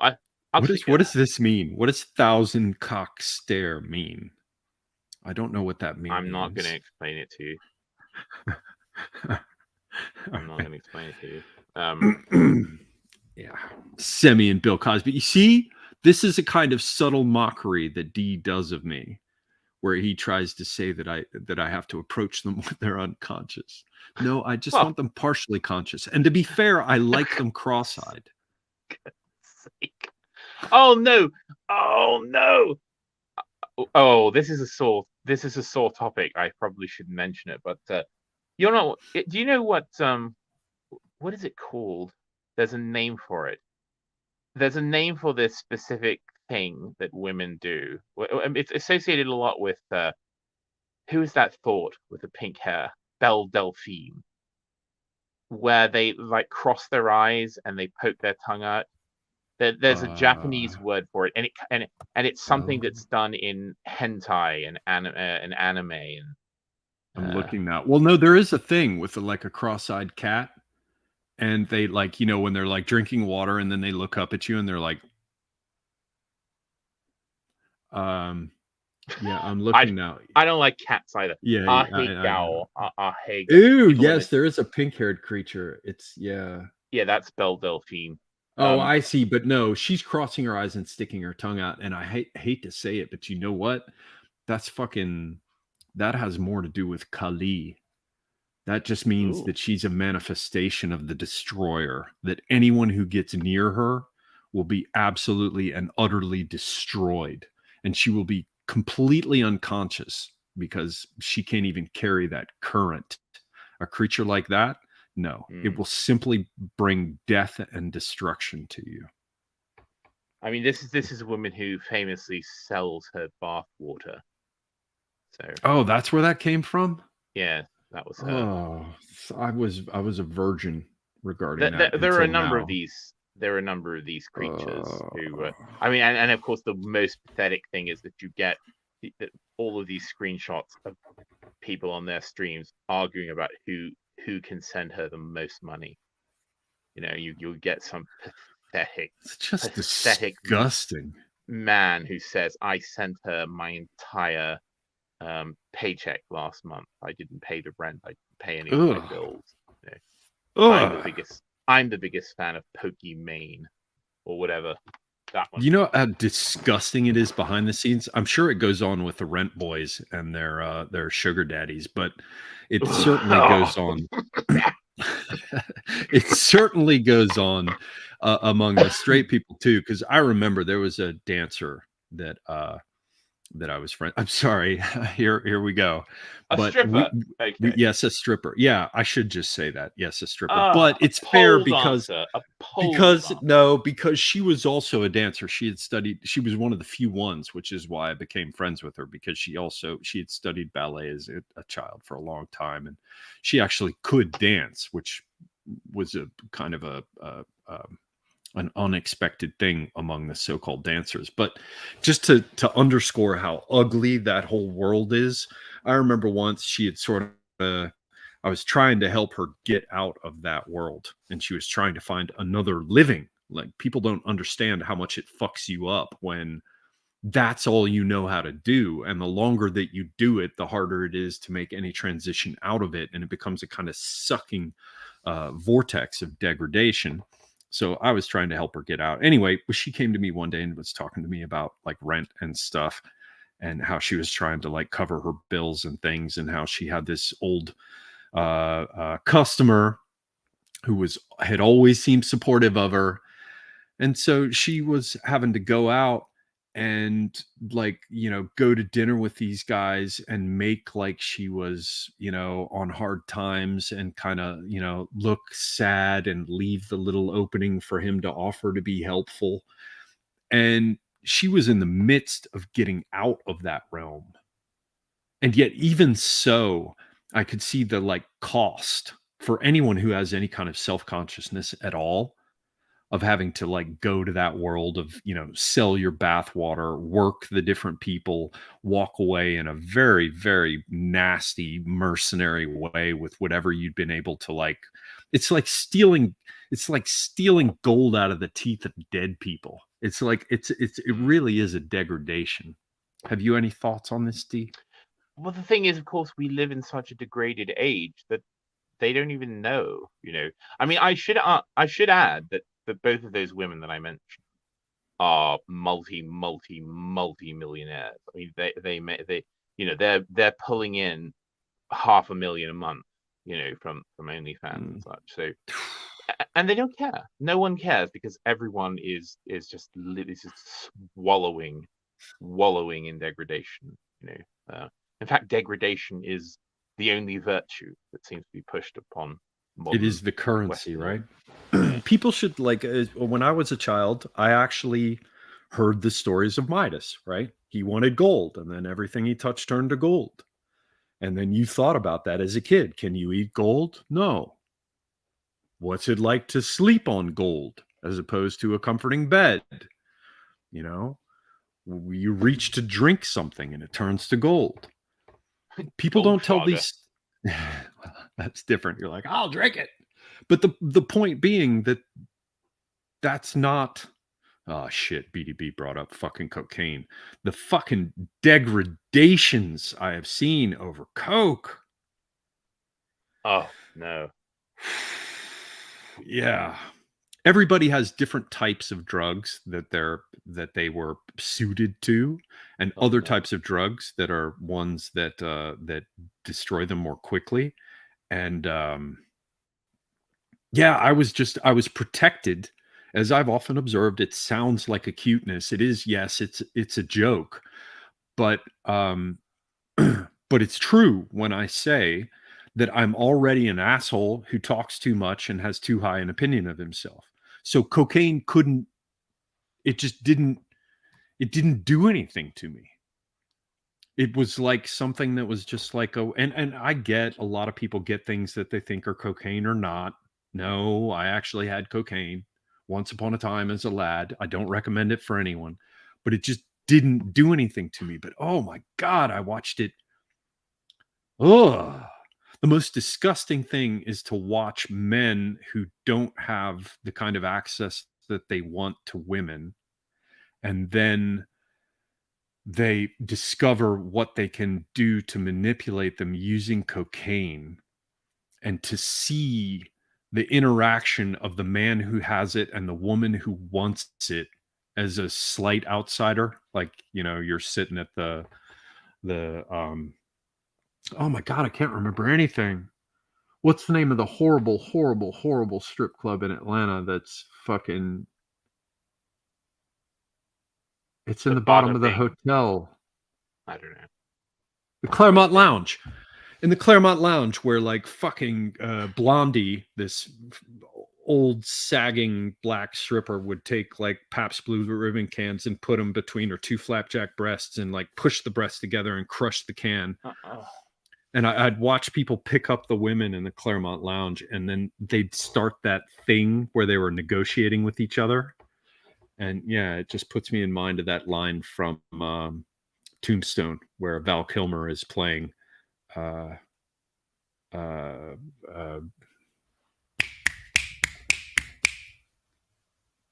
Southerner. He was a dentist. Doc Holliday. Oh, Doc Holliday, yeah.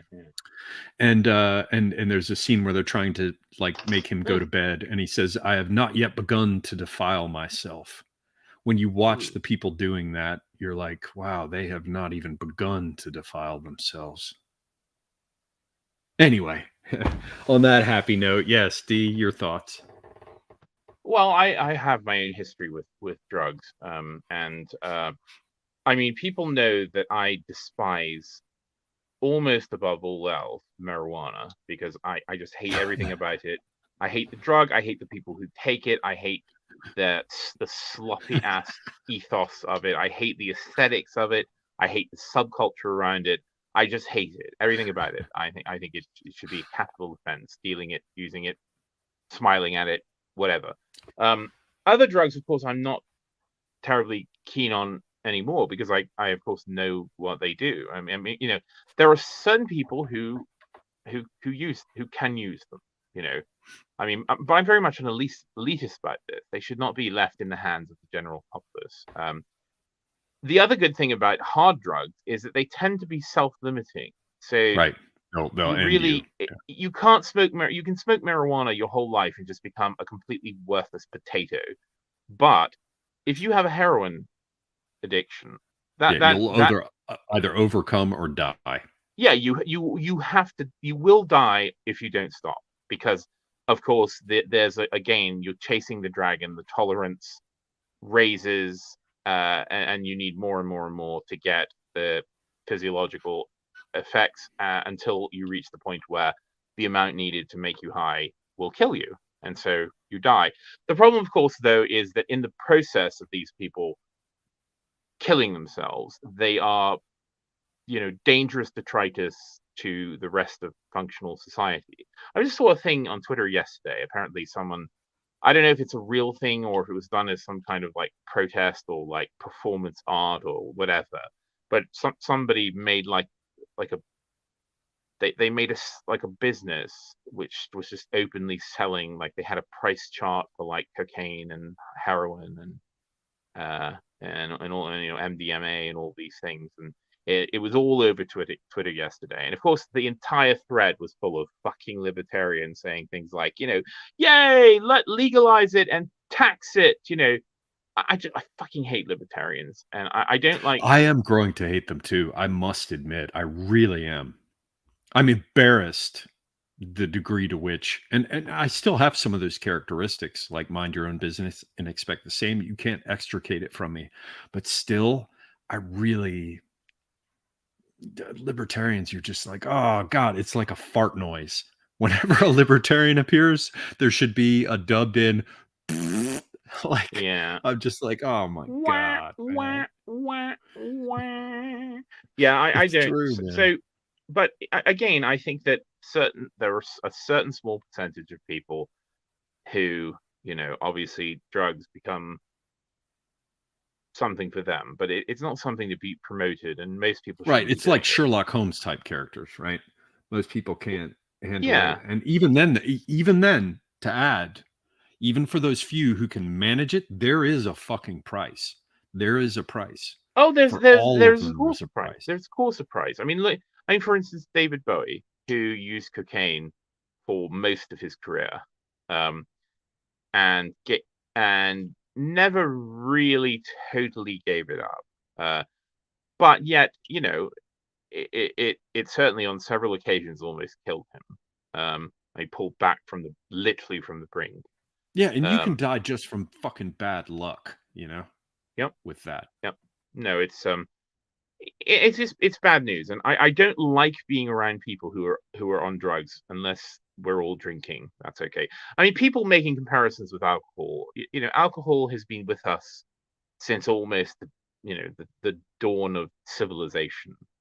I mean, alcohol is it's in many things just naturally of its own accord. It is just such a deep part of human culture throughout history. I don't make that comparison. I mean, the wonderful thing about being right wing is that you don't have, like, you can just say, yeah, we should have alcohol and we should ban other things, just because that's how it should be.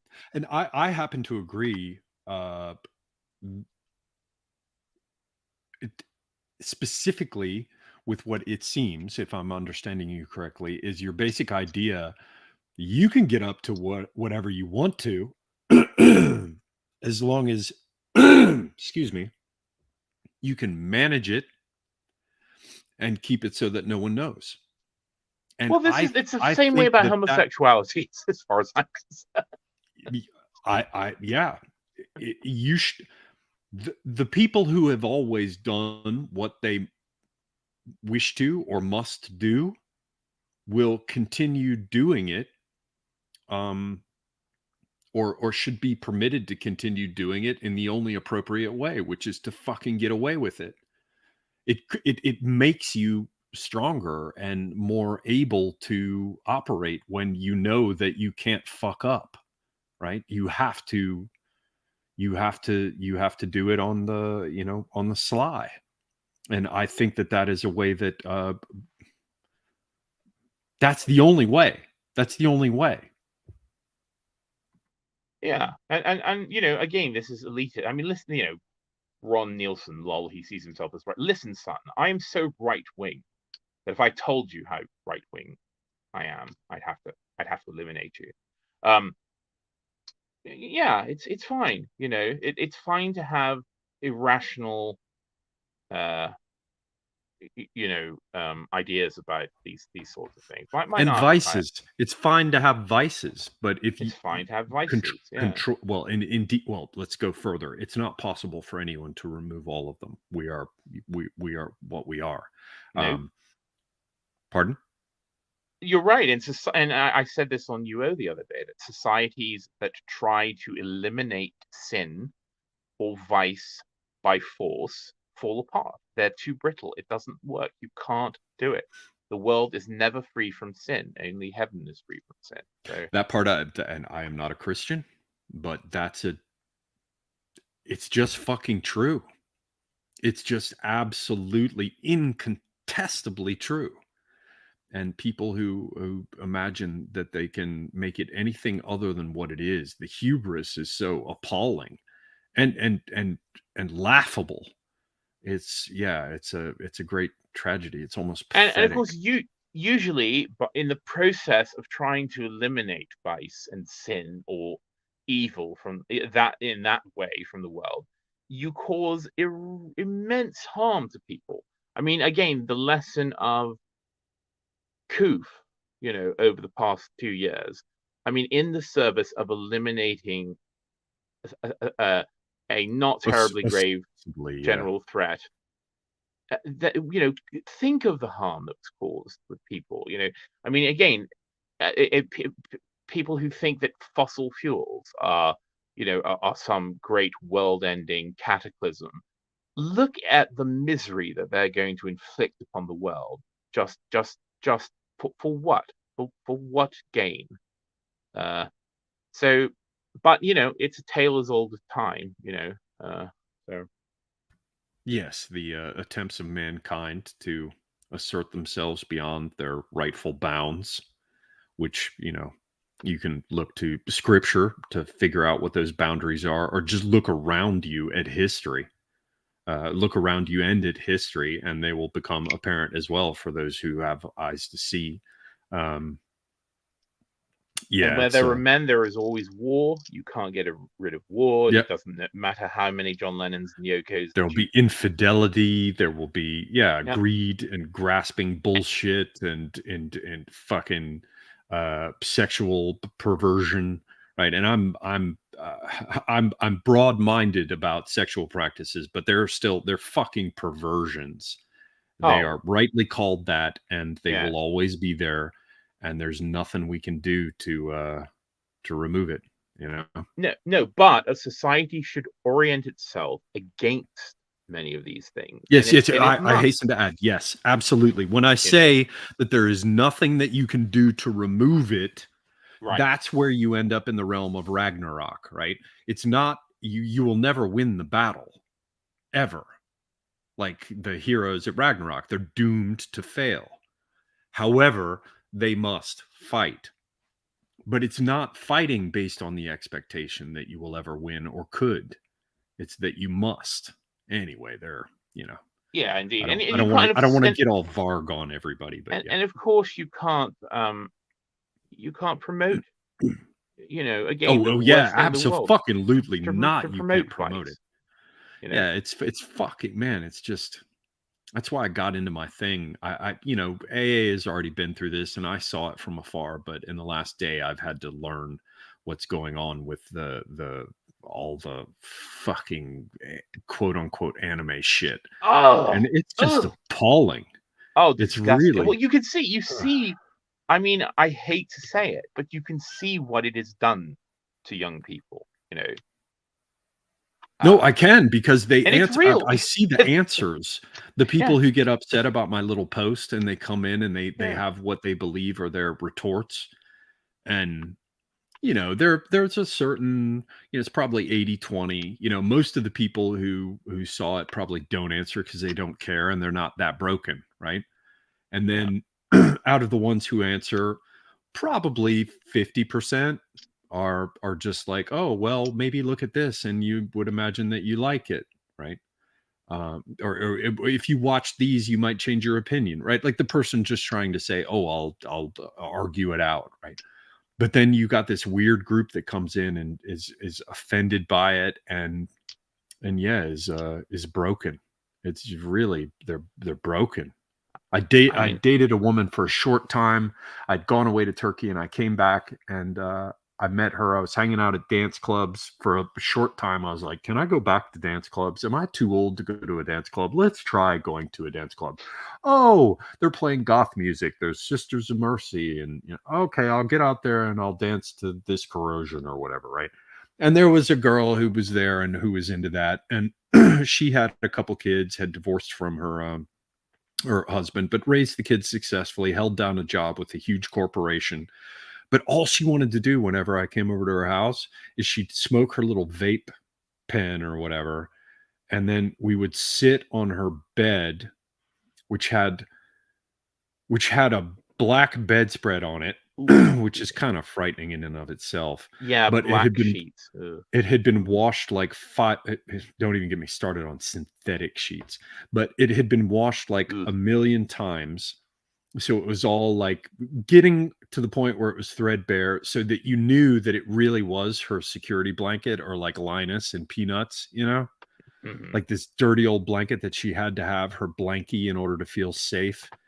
And so we'd sit on her bedspread, and I was just back from Turkey, so I didn't know what half the shit was. She was like scrolling through shit on her television to like pull up different anime. And I was like, yeah, I saw Akira a long time ago, but I'm just here to fuck, Of course, I didn't say that, but she would have to like get into the bed and put on anime and be watching and passive before she would engage in sex. It was just very fucking strange, man. And constantly talking, very, very, very infantile.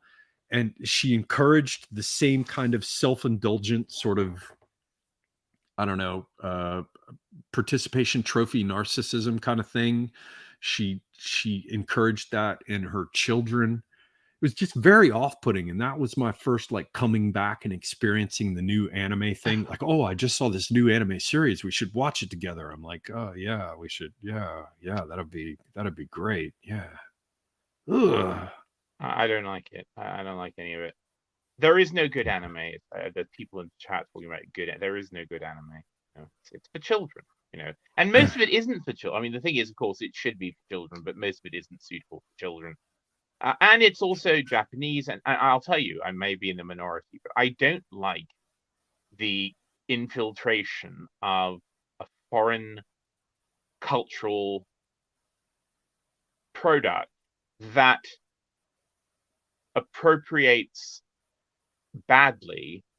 So again, what a lot of that stuff has done is it has taken sort of Americanism and it has appropriated it and then recycled it back. It's like booting. Pull the blood out, mix it with the drug, and pump it back in, right? Yeah, and they don't. And I just don't like. I mean, again, it's just this word salad illiteracy.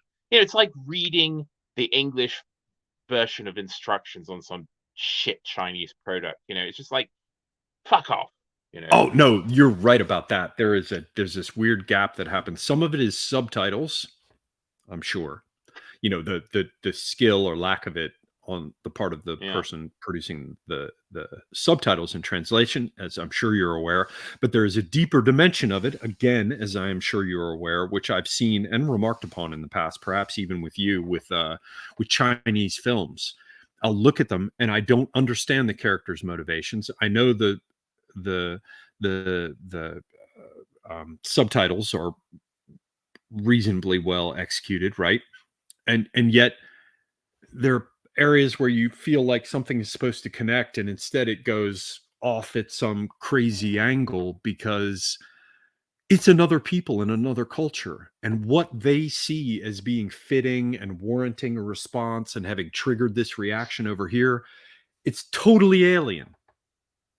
It is not of the West. It's something else. Yeah. And it's come back in and created this strange, bizarre, obsequious, hairless, kowtowing sort that we are now afflicted with. Yeah.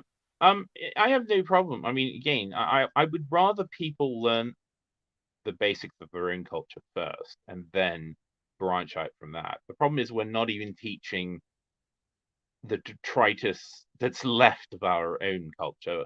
I mean, not that you know, it's becoming the supply is dwindling fast. But you know, again, you can't try to begin having some cultural literacy in a culture that you don't understand, that isn't your own. You know, I mean, try understanding your own world first before you stray into other places. You know. See, and here's the problem. These people are coming in, and I think you just mentioned this a moment ago, D, but I'm just going to echo it. They keep asking, you know, well, what kind of anime are you watching? It doesn't matter. It doesn't matter.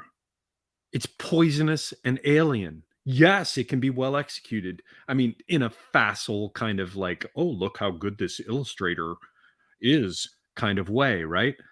But it doesn't matter. It really doesn't. It's alien. If you don't understand that it is alien, you need your snout replaced, because you should be able to feel what is alien about it. I don't care if it's accomplished in some respect. And I certainly don't care if people try to justify it by saying that it's better than Hollywood. Yeah, okay, fine. But, you know, it's 3/4 feces rather than, 100%. Who gives a shit? And I enjoyed it, man. I studied fucking taiko drums. I played Japanese taiko drums under a Japanese teacher. When I lived in San Francisco, one of my taiko group people had created Kimono My House and was the first of the people in the United States that had a mail order catalog where you could order a fucking Astro Boy lunchbox or talk about, the cat bus.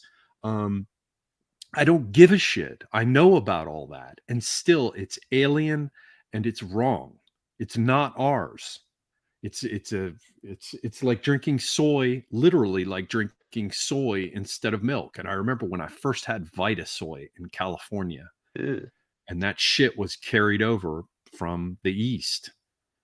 No, drink fucking milk. Although I do see somebody say I don't like Tycho. Yeah, fuck off. It's got some power, man. Milk is good. I mean, I will say that as 99 Iron Duke says, I mean, I do like the Japanese, and I like Japanese culture and Japanese to some degree, and Japanese food, and certainly in Japan, it's the best.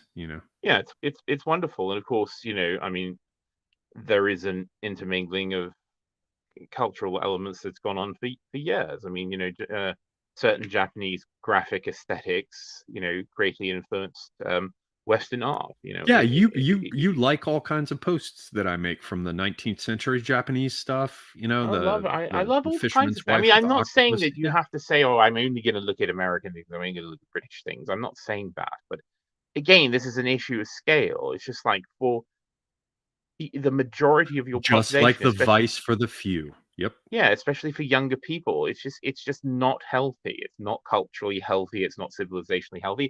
And if you look at what happens to these people, I mean, they tend to have a concomitant, a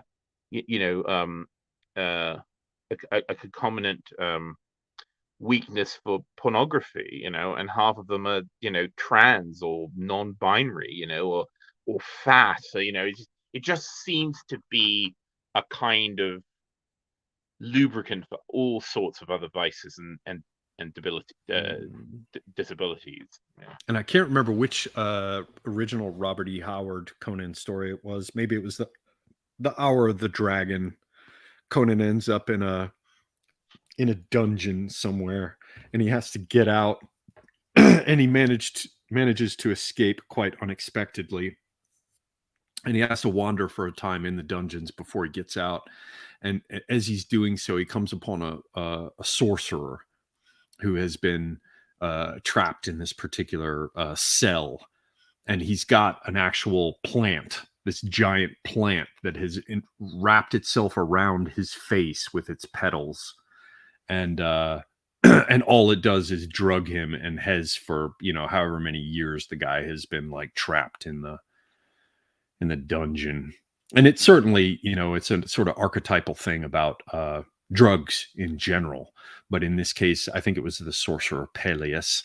Conan helps him escape. Maybe it's the Black Lotus, but it's one of these special lotuses.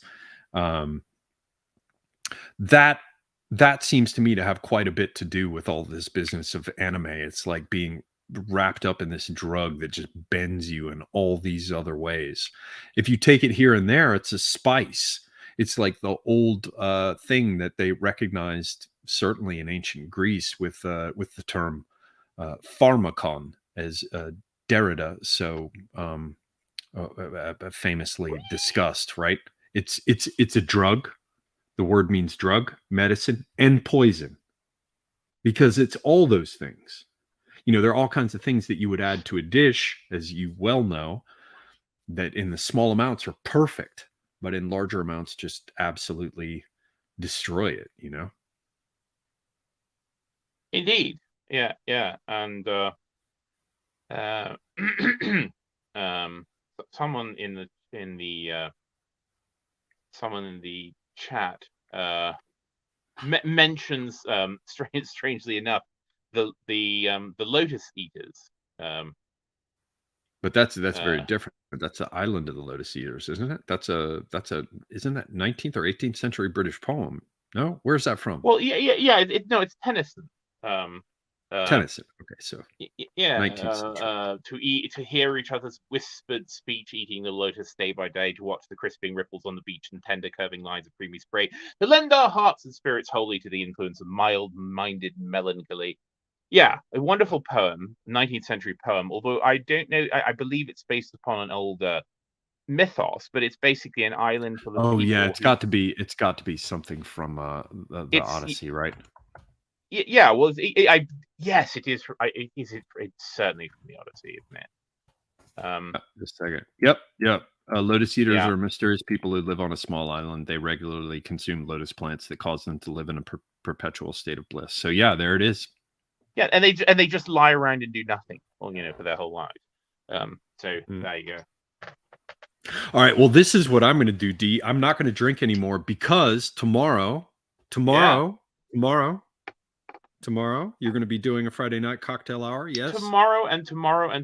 Yes. I'm actually drinking. I am drinking the most cursed thing you could possibly imagine, which is a sun-kissed orange soda. What the fuck? It's just so wonderfully artificial looking that I could. Oh, it's zero as well. It's zero sugar. So you're gonna make me go buy 2 cans of each type. I'm gonna go drink a Mountain Dew again. Oh, you've got to. Drink a Barks root beer. People may not know, your viewers may not know, but I have a weird obsession with things like fizzy drinks. Fizzy drinks. I mean, all sorts of drinks. I was going on about tomato juice, which is one of my favorite things in the world. Surprised how many people don't like tomato. You probably don't like tomato juice. No. You set me straight. I was bitching about V8, and you were saying that it actually has its moments. And there are V8, some types. There are some types of V8. I'm not going to be. See, that's what I like about D. Everybody who doesn't know it, D is not proud.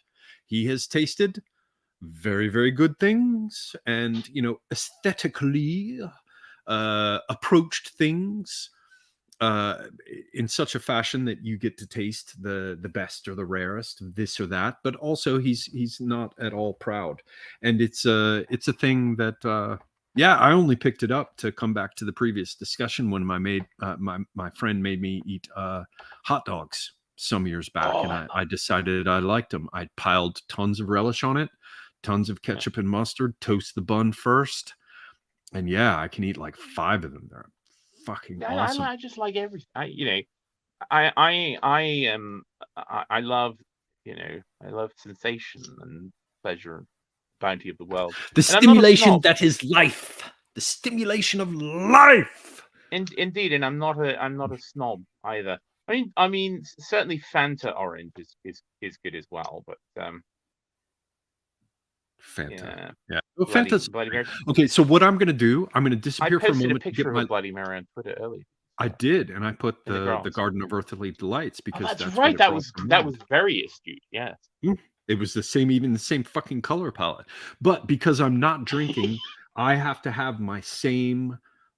I have to have I'm sorry, not same. My one remaining vice, which is my one last cigarette for the night. So I'm going to go roll one, and I'll be right back. Can you entertain the peoples? Well, I can keep talking. If I entertain is another question. Fuck 'em. Okay, I'll be back. What else? Orange Crush. I really like orange drinks like that. Also, grape, that artificial grape flavored thing that Americans like so much, which is methyl anthranilate, by the way, if you're curious what the chemical is. But I do like those as well. There's one that's very difficult to get called New Grape. It's spelled NU -grape. And it's really old. I think it came out in the 1910s. But it's still produced in some limited way. You buy it on the internet. It's very expensive for some reason. Steve, have you had knee high? Yes, I have had knee high, which is also a grape producer. In fact, Sunkist, I believe, produces a grape soda as well. I mean, I would want to drink them all the time, but it's a novelty. Someone mentioned what's it called? Kinotto, San Pellegrino Kinotto, which is absolutely wonderful. Love it. Kinotto. I'm a big Italy admirer. So yeah, Kinotto, San Pellegrino, Arancchiata, Limonata. I love Campari. It's one of my favorite drinks in the summer. You can't get the small kind of cone pyramidal shaped bottles that you can get in Italy of Campari and soda, but you can make your own. Obviously, delicious. I don't like cream soda very much. That is one way. That is one type that I can drink it, but I don't like it. There's another one called birch beer, and I don't like that either because that tastes like methyl salicylate, which is used as a flavoring also for bismuth. The pink bismuth. What do they call it in America? Pepto-Bismol. And so birch beer tastes too much like that. I don't like that. The dog is fine. She is, unfortunately, she's developed a kind of fear. I mean, the breed is very skittish. They're very high strung because, of course, they were kind of bred for their ability to be watchdogs, alert dogs, And so, as a consequence of that, though, she's very nervy, and she seems to have developed a strange fear of other dogs. I had her around two giant Rottweilers, who were totally docile, absolutely well trained dogs. And they were being very polite, and she was being an absolute fucking lunatic. I mean, literally running and trying to hide behind my legs and going, it's ridiculous. The most pathetic display. So I've got to toughen her up a bit because that will not do. Hello. I have returned. Somebody talked bad about you, so I'll put them in timeout. Be polite to my guests, people. Lower middle class that got shot in Iraq. Be polite to my friends. Beverages. I have no animus. In fact, I tend to be much more comfortable around working class people than anyone else. So, I mean, say what you will. I don't care. Yes, well, I do. Don't be dissing people who are actually on my channel with me, and generally don't even diss them when they're previous guests. I just don't do that. Don't do that. Well, You're welcome you. to come back. It's just a timeout, but don't do that shit. Yeah. That's vulgar. In fact, I do that on UO. If I notice in the chat. No, I saw you fucking shut down a couple people who are talking shit about me. I don't allow people to. I don't like when it. people. No, I don't like people being rude to guests. I mean, it's just not on. There's no reason for that. No reason for that. Anyway. Shit. Yeah. Oh my god, I want a cigarette now so bad, and I don't. Yes. Well, this is my last one. The last one of the evening. Well, are you good? Can to stay till 4? That's 24 minutes away. Are you good for? I'm sorry, the 4-hour mark, not 4 a.m. Yeah, I'm fine. You got 24 minutes in you? Yeah, I probably got 24 minutes. You know. Yeah, no problem. Hang on. Excellent. Why is it frozen? People should ask Oliver some more questions. Well, I have one from when is Martin Lichtmitz back? I like Martin very much. He's also a bright guy. Like I can't engage with him on his wider ideas because he's not yet publishing in English, though I believe he has one book that will be coming out soon that is in English. I'd love to have him back. It's a question of the right stream. Yeah, actually, I have to say the Austrians are pretty fucking cool. Martin is very cool. And I've had now one stream, thanks to Charlemagne, who put it together, where Zellner came on, and he was intelligent and perceptive and well read. Like I'm digging the Austrians these days. I have not had a great deal. I mean, I like Germans.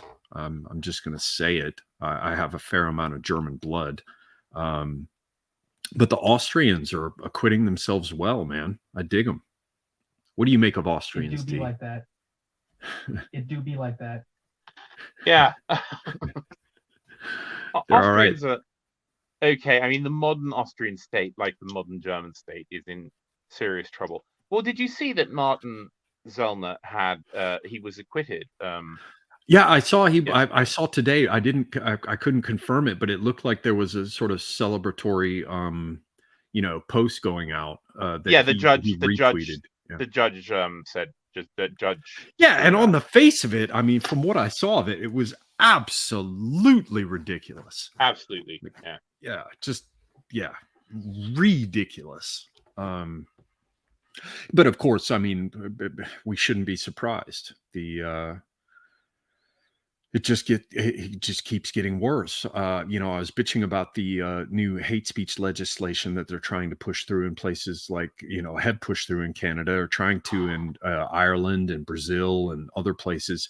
And somebody jumped in on my timeline and posted that they're trying to push it through in the UK too. I mean, it's not as if there isn't already plenty of that shit in the UK already. But do you know anything about that? Oh yes, and of course they've already. I mean, there is no. I know that it's a meme to say my First Amendment, because it doesn't mean anything. It only means something if people are, wanted to mean something, and of course the people that currently rule the United States don't. But there is no even tradition of that in Britain. So yeah, there are theoretically a lot more restrictions on what you can and cannot say. I mean, Speaker's Corner be damned, right? Oh, you get arrested if you say anything bad there. No, but no, you must be very careful. And of course, the libel laws are much stronger in the UK as well, and you always need to be careful about all these things. So, but yeah, I mean, obviously, it's going to go everywhere, because the thing is, of course, the rotten people who are currently destroying Western civilization, they're not in one place. Their sights are set on the entirety of the Western world. So what happens in one place is eventually going to make incursions into the other. Into another, like what California used to be for the entire what California used to be for the entire United States. You know, you could look there to see what was coming next. Noah Solomon states that Zellner has a new English language Telegram page. I'll have to check that out. Yes. You know, and then certain places, of course, like the land of some of my ancestors, Ireland. Ireland is almost completely lost, and I will warn people that that happened in a relatively short space. Holy shit! It was like suddenly, abortion became legalized, and then it was just. Oh, it's so straight through. No, and Farad, you know, Varadkar became the Taoiseach, and it's a disaster, and now it's just filled with, you know, they're flooding it, absolutely flooding it with migrants and refugees, quote, and immigrants of all sorts, and it's just lost. It's just lost, demographically lost. It's spiritually lost, and it's quite awful. It's quite awful. Yeah, I'm not a big fan of the Keith, but you may know that I also follow Gerard Murphy. Murphy, And and he's a good guy and very bright, and also dogged, right, in his persistence. So I like to think that there is some. I like to think that there's some part of the Irish that will wake up, you know, and it seems they are, but I don't have enough experience of them to make a call, you know. I don't know that. I mean, it's difficult because, of course, again, this is true for all of us. But realize that there will be a point where you will have to decide, you know, how opposed you are to these ideas and to these regimes, because any opposition will be criminalized. You know, you know, and already you do have to understand that if you make the wrong move, or if you're in the wrong place at the wrong time, or the wrong person, you know, has some sort of opprobrium for you, that they can ruin your life. You know, and so it's very risky now to make a public. To be public in any way, in any sort of distant way, even the mildest sort of thing, you know, like trying to suggest that perhaps the Civil Rights Act in America caused more harm than it prevented. You know, that it set up a lot of terrible legal precedents that are currently plaguing things that no one thought would have anything to do with that legislation when it first came out. And, you know, but you can't speak about these things. They've become so dogmatic. You know, it's like George Floyd. You know, I mean, you couldn't speak a word, you couldn't speak a single dissonant word against them. You couldn't bring up any facts about anything, and the people in power will use it to destroy you, and they can, you know, smash you. Yes. Yeah. I mean, like that fellow in the New York transit system, who everyone's been talking about. I mean, his life will be ruined. They will ruin his entire life. Yeah, don't get on the fucking subway. No. I mean, it's been, you know, it's been what, almost 15 years since I've been, but of course I have lots of connections to it, and I know what's happened to it. And as I said on Twitter the other day, I mean, bad and good things can happen fast, really fast. So in just 15 years, you know, it was actually decent when I lived there, and now you couldn't pay me to go back, even to go to the city at all. I don't want to go there anymore. No, I won't go. Well, I suffered a bunch of misfortunes there and affairs of the heart, and there is a thing that will strike you, and it struck me there. You have a bad experience in a place, there's an animal thing that just says to you, never go back. And there are, of course, you know, a 1,000 different reasons since then that made it appalling. But I remember the last time I got in a car with a bunch of my flamenco friends because they were going to do a show, and I was going to do palmas and hang around and enjoy it and drink with them. And once we were on the road, they were like, yeah, it's right outside New York. And I was like, what the fuck? I don't go there. And I remember it was in New Jersey, right across some sort of body of water where you could see the city, and it just made me sick. There's also a thing about the northeast part of the United States where it starts to get into that brown brick and cast iron, and it starts to feel more like some of the housing for Brits. Oh, I Because love it. Ugh, I fucking See? hate it. As soon as I see it, Oh. I'm like, ugh. Oh, Ugh. come on.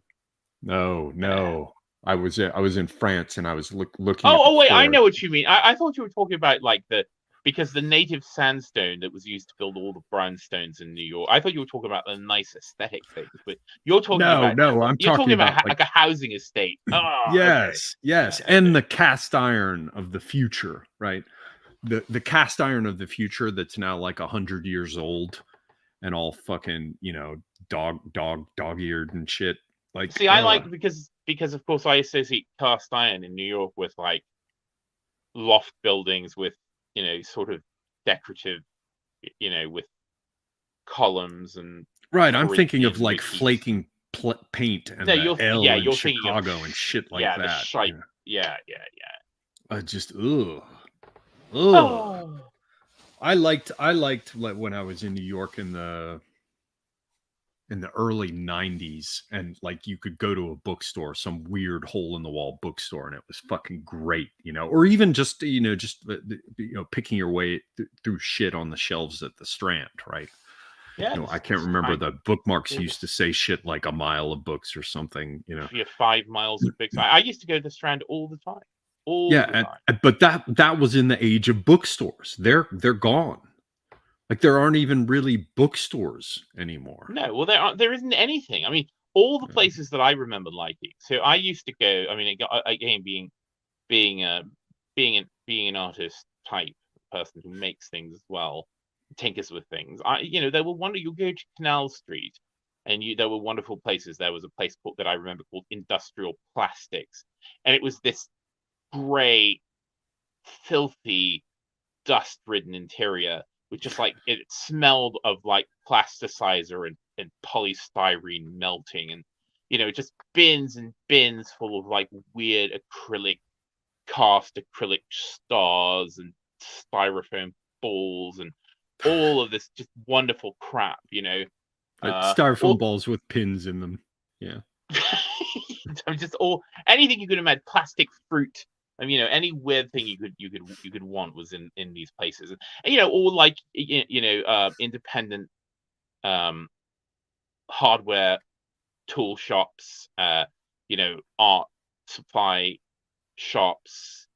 I mean, just these weird little places, like the remaining like independent stationers, or you go down like these old streets that were once sort of associated with I mean, all those old loft buildings and such, they were all like small scale manufacturing, and so there would still be like hanging on. There would be some shop with like Jewish men in yarmulkes selling like old ribbons and things like that. So right, or all that's basements gone. full of Filipinos hunched over sewing machines. Yeah. And it was cool, but it's all gone now. And now there are organic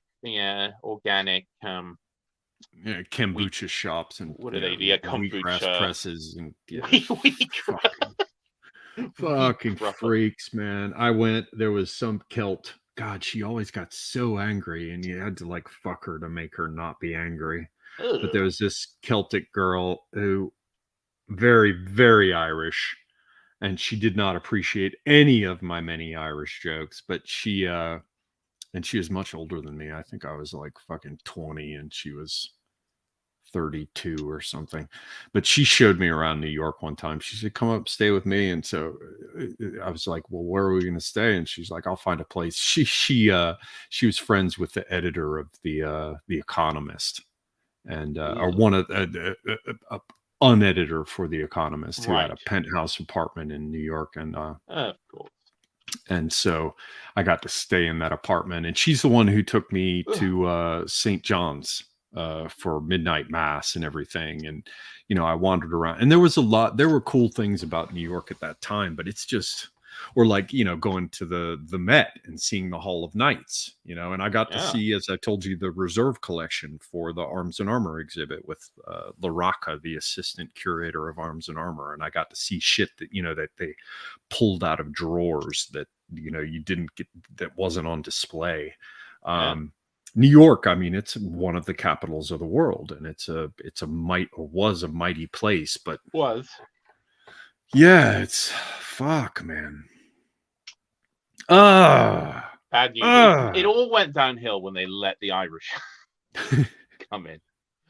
I don't know. I mean, it's probably, I don't know. The Poles might have been more trouble. I don't know. Italians. Yeah. You watch, what is it? What's that fucking movie with, is it 12 Angry Men, where they have the sad little didn't do nothing,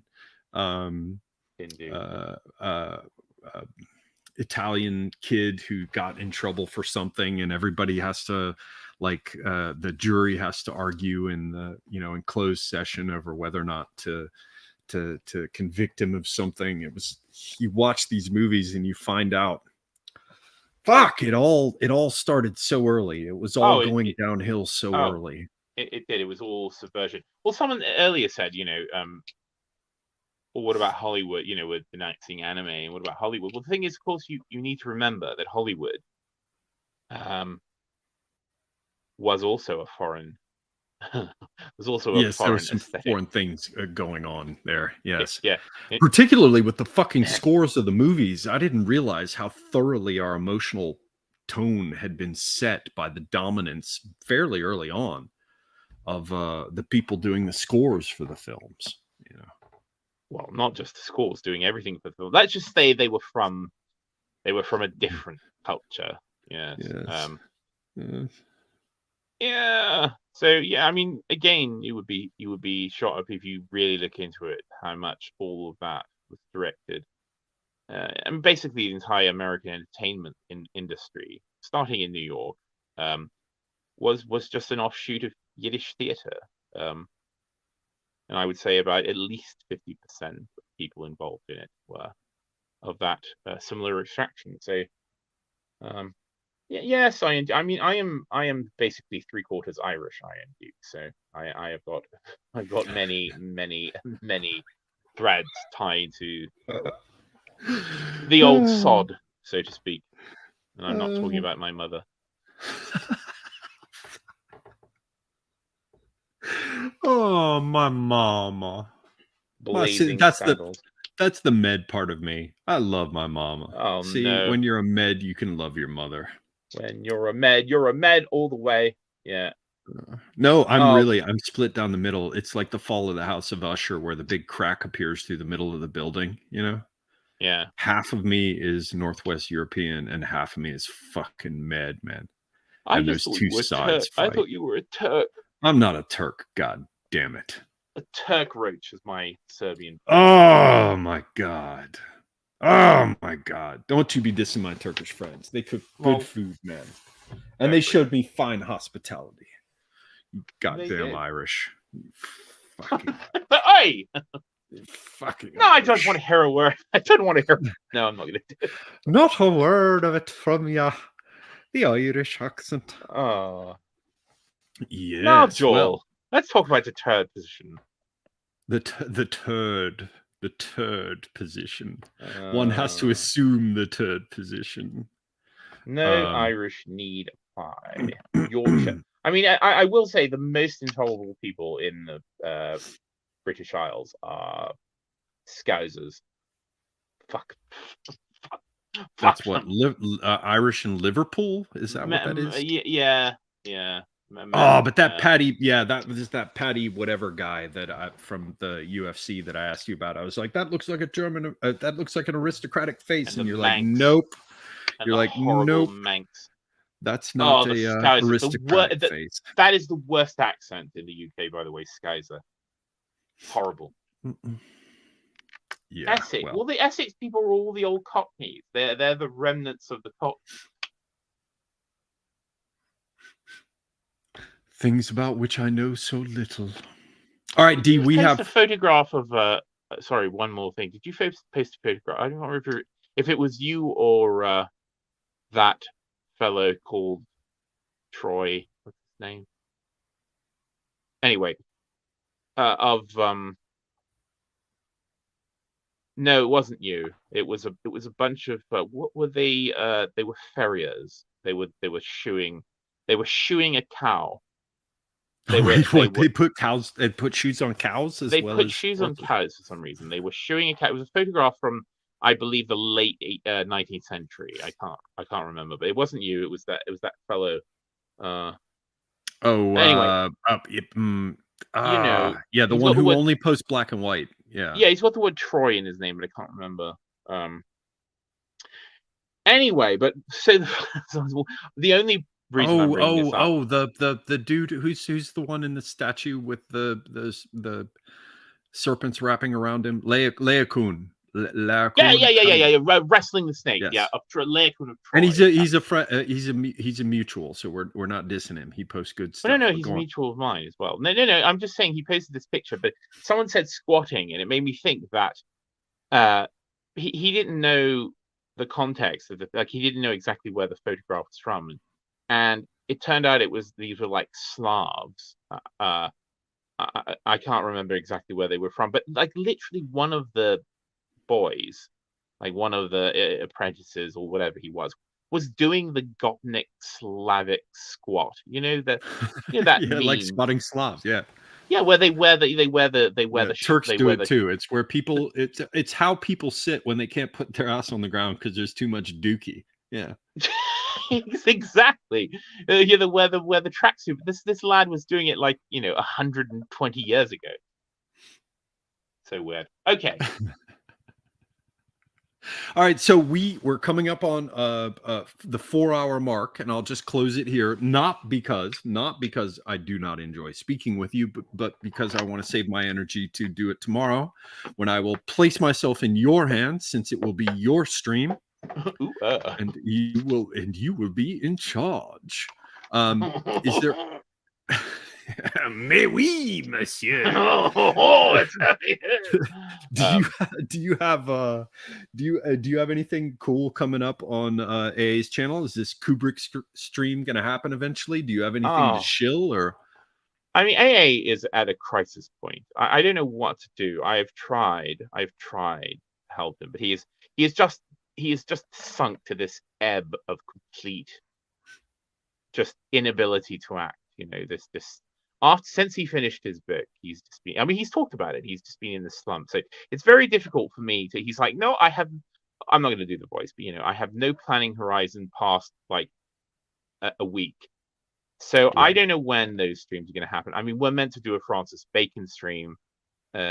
Alexander Adams and myself. We got the Kubrick stream. I had some stream I was going to do with Ferro, but I don't know when those are going to happen. There's something. I don't know. Maybe next week, something. I don't know. Anyway, but stay tuned. Yeah, I don't know. Maybe there'll be something next week, but yeah, stay tuned. Excellent shilling, D. Fuck off. Excellent shilling. Clearly, you're independently wealthy because that's how I'm you going chill. to be. I'm going to. Yes. In the meantime, I'll be on Twitter, buggering young Columba, whatever I do there. I don't know. Oh, Columba. He posted a great image of a raccoon with just the subtext, coon. No, it's a raccoon standing there. He put some good ones out. He does.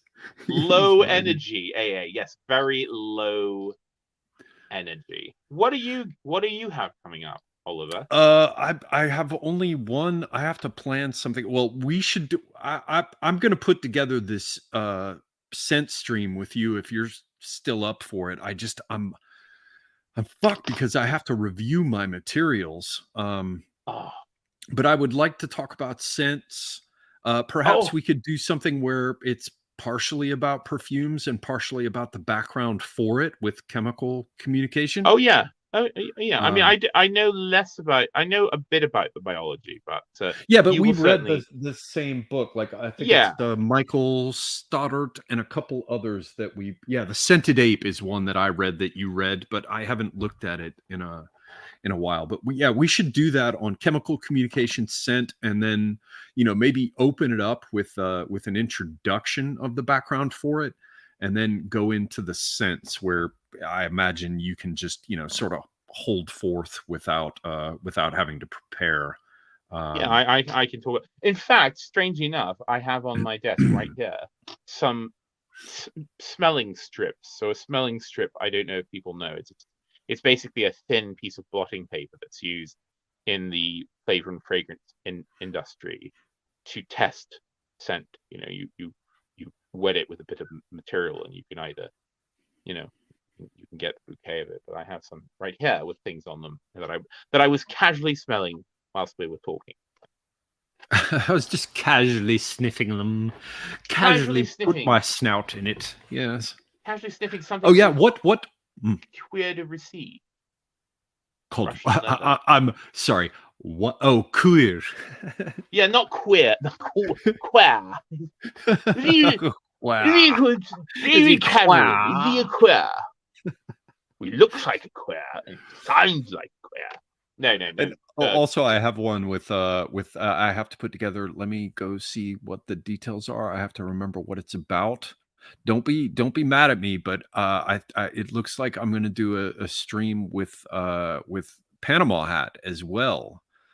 I'm hopefully going to do one here. I still have to schedule it, but it will be on Confederacy of Dunces, which is a book worth recommending. Only the New Orleans sort will know about it. Yes. Well, I mean, if you read it too, I'll be happy to bring you on. Very interesting story behind that. And I think it actually has some cool.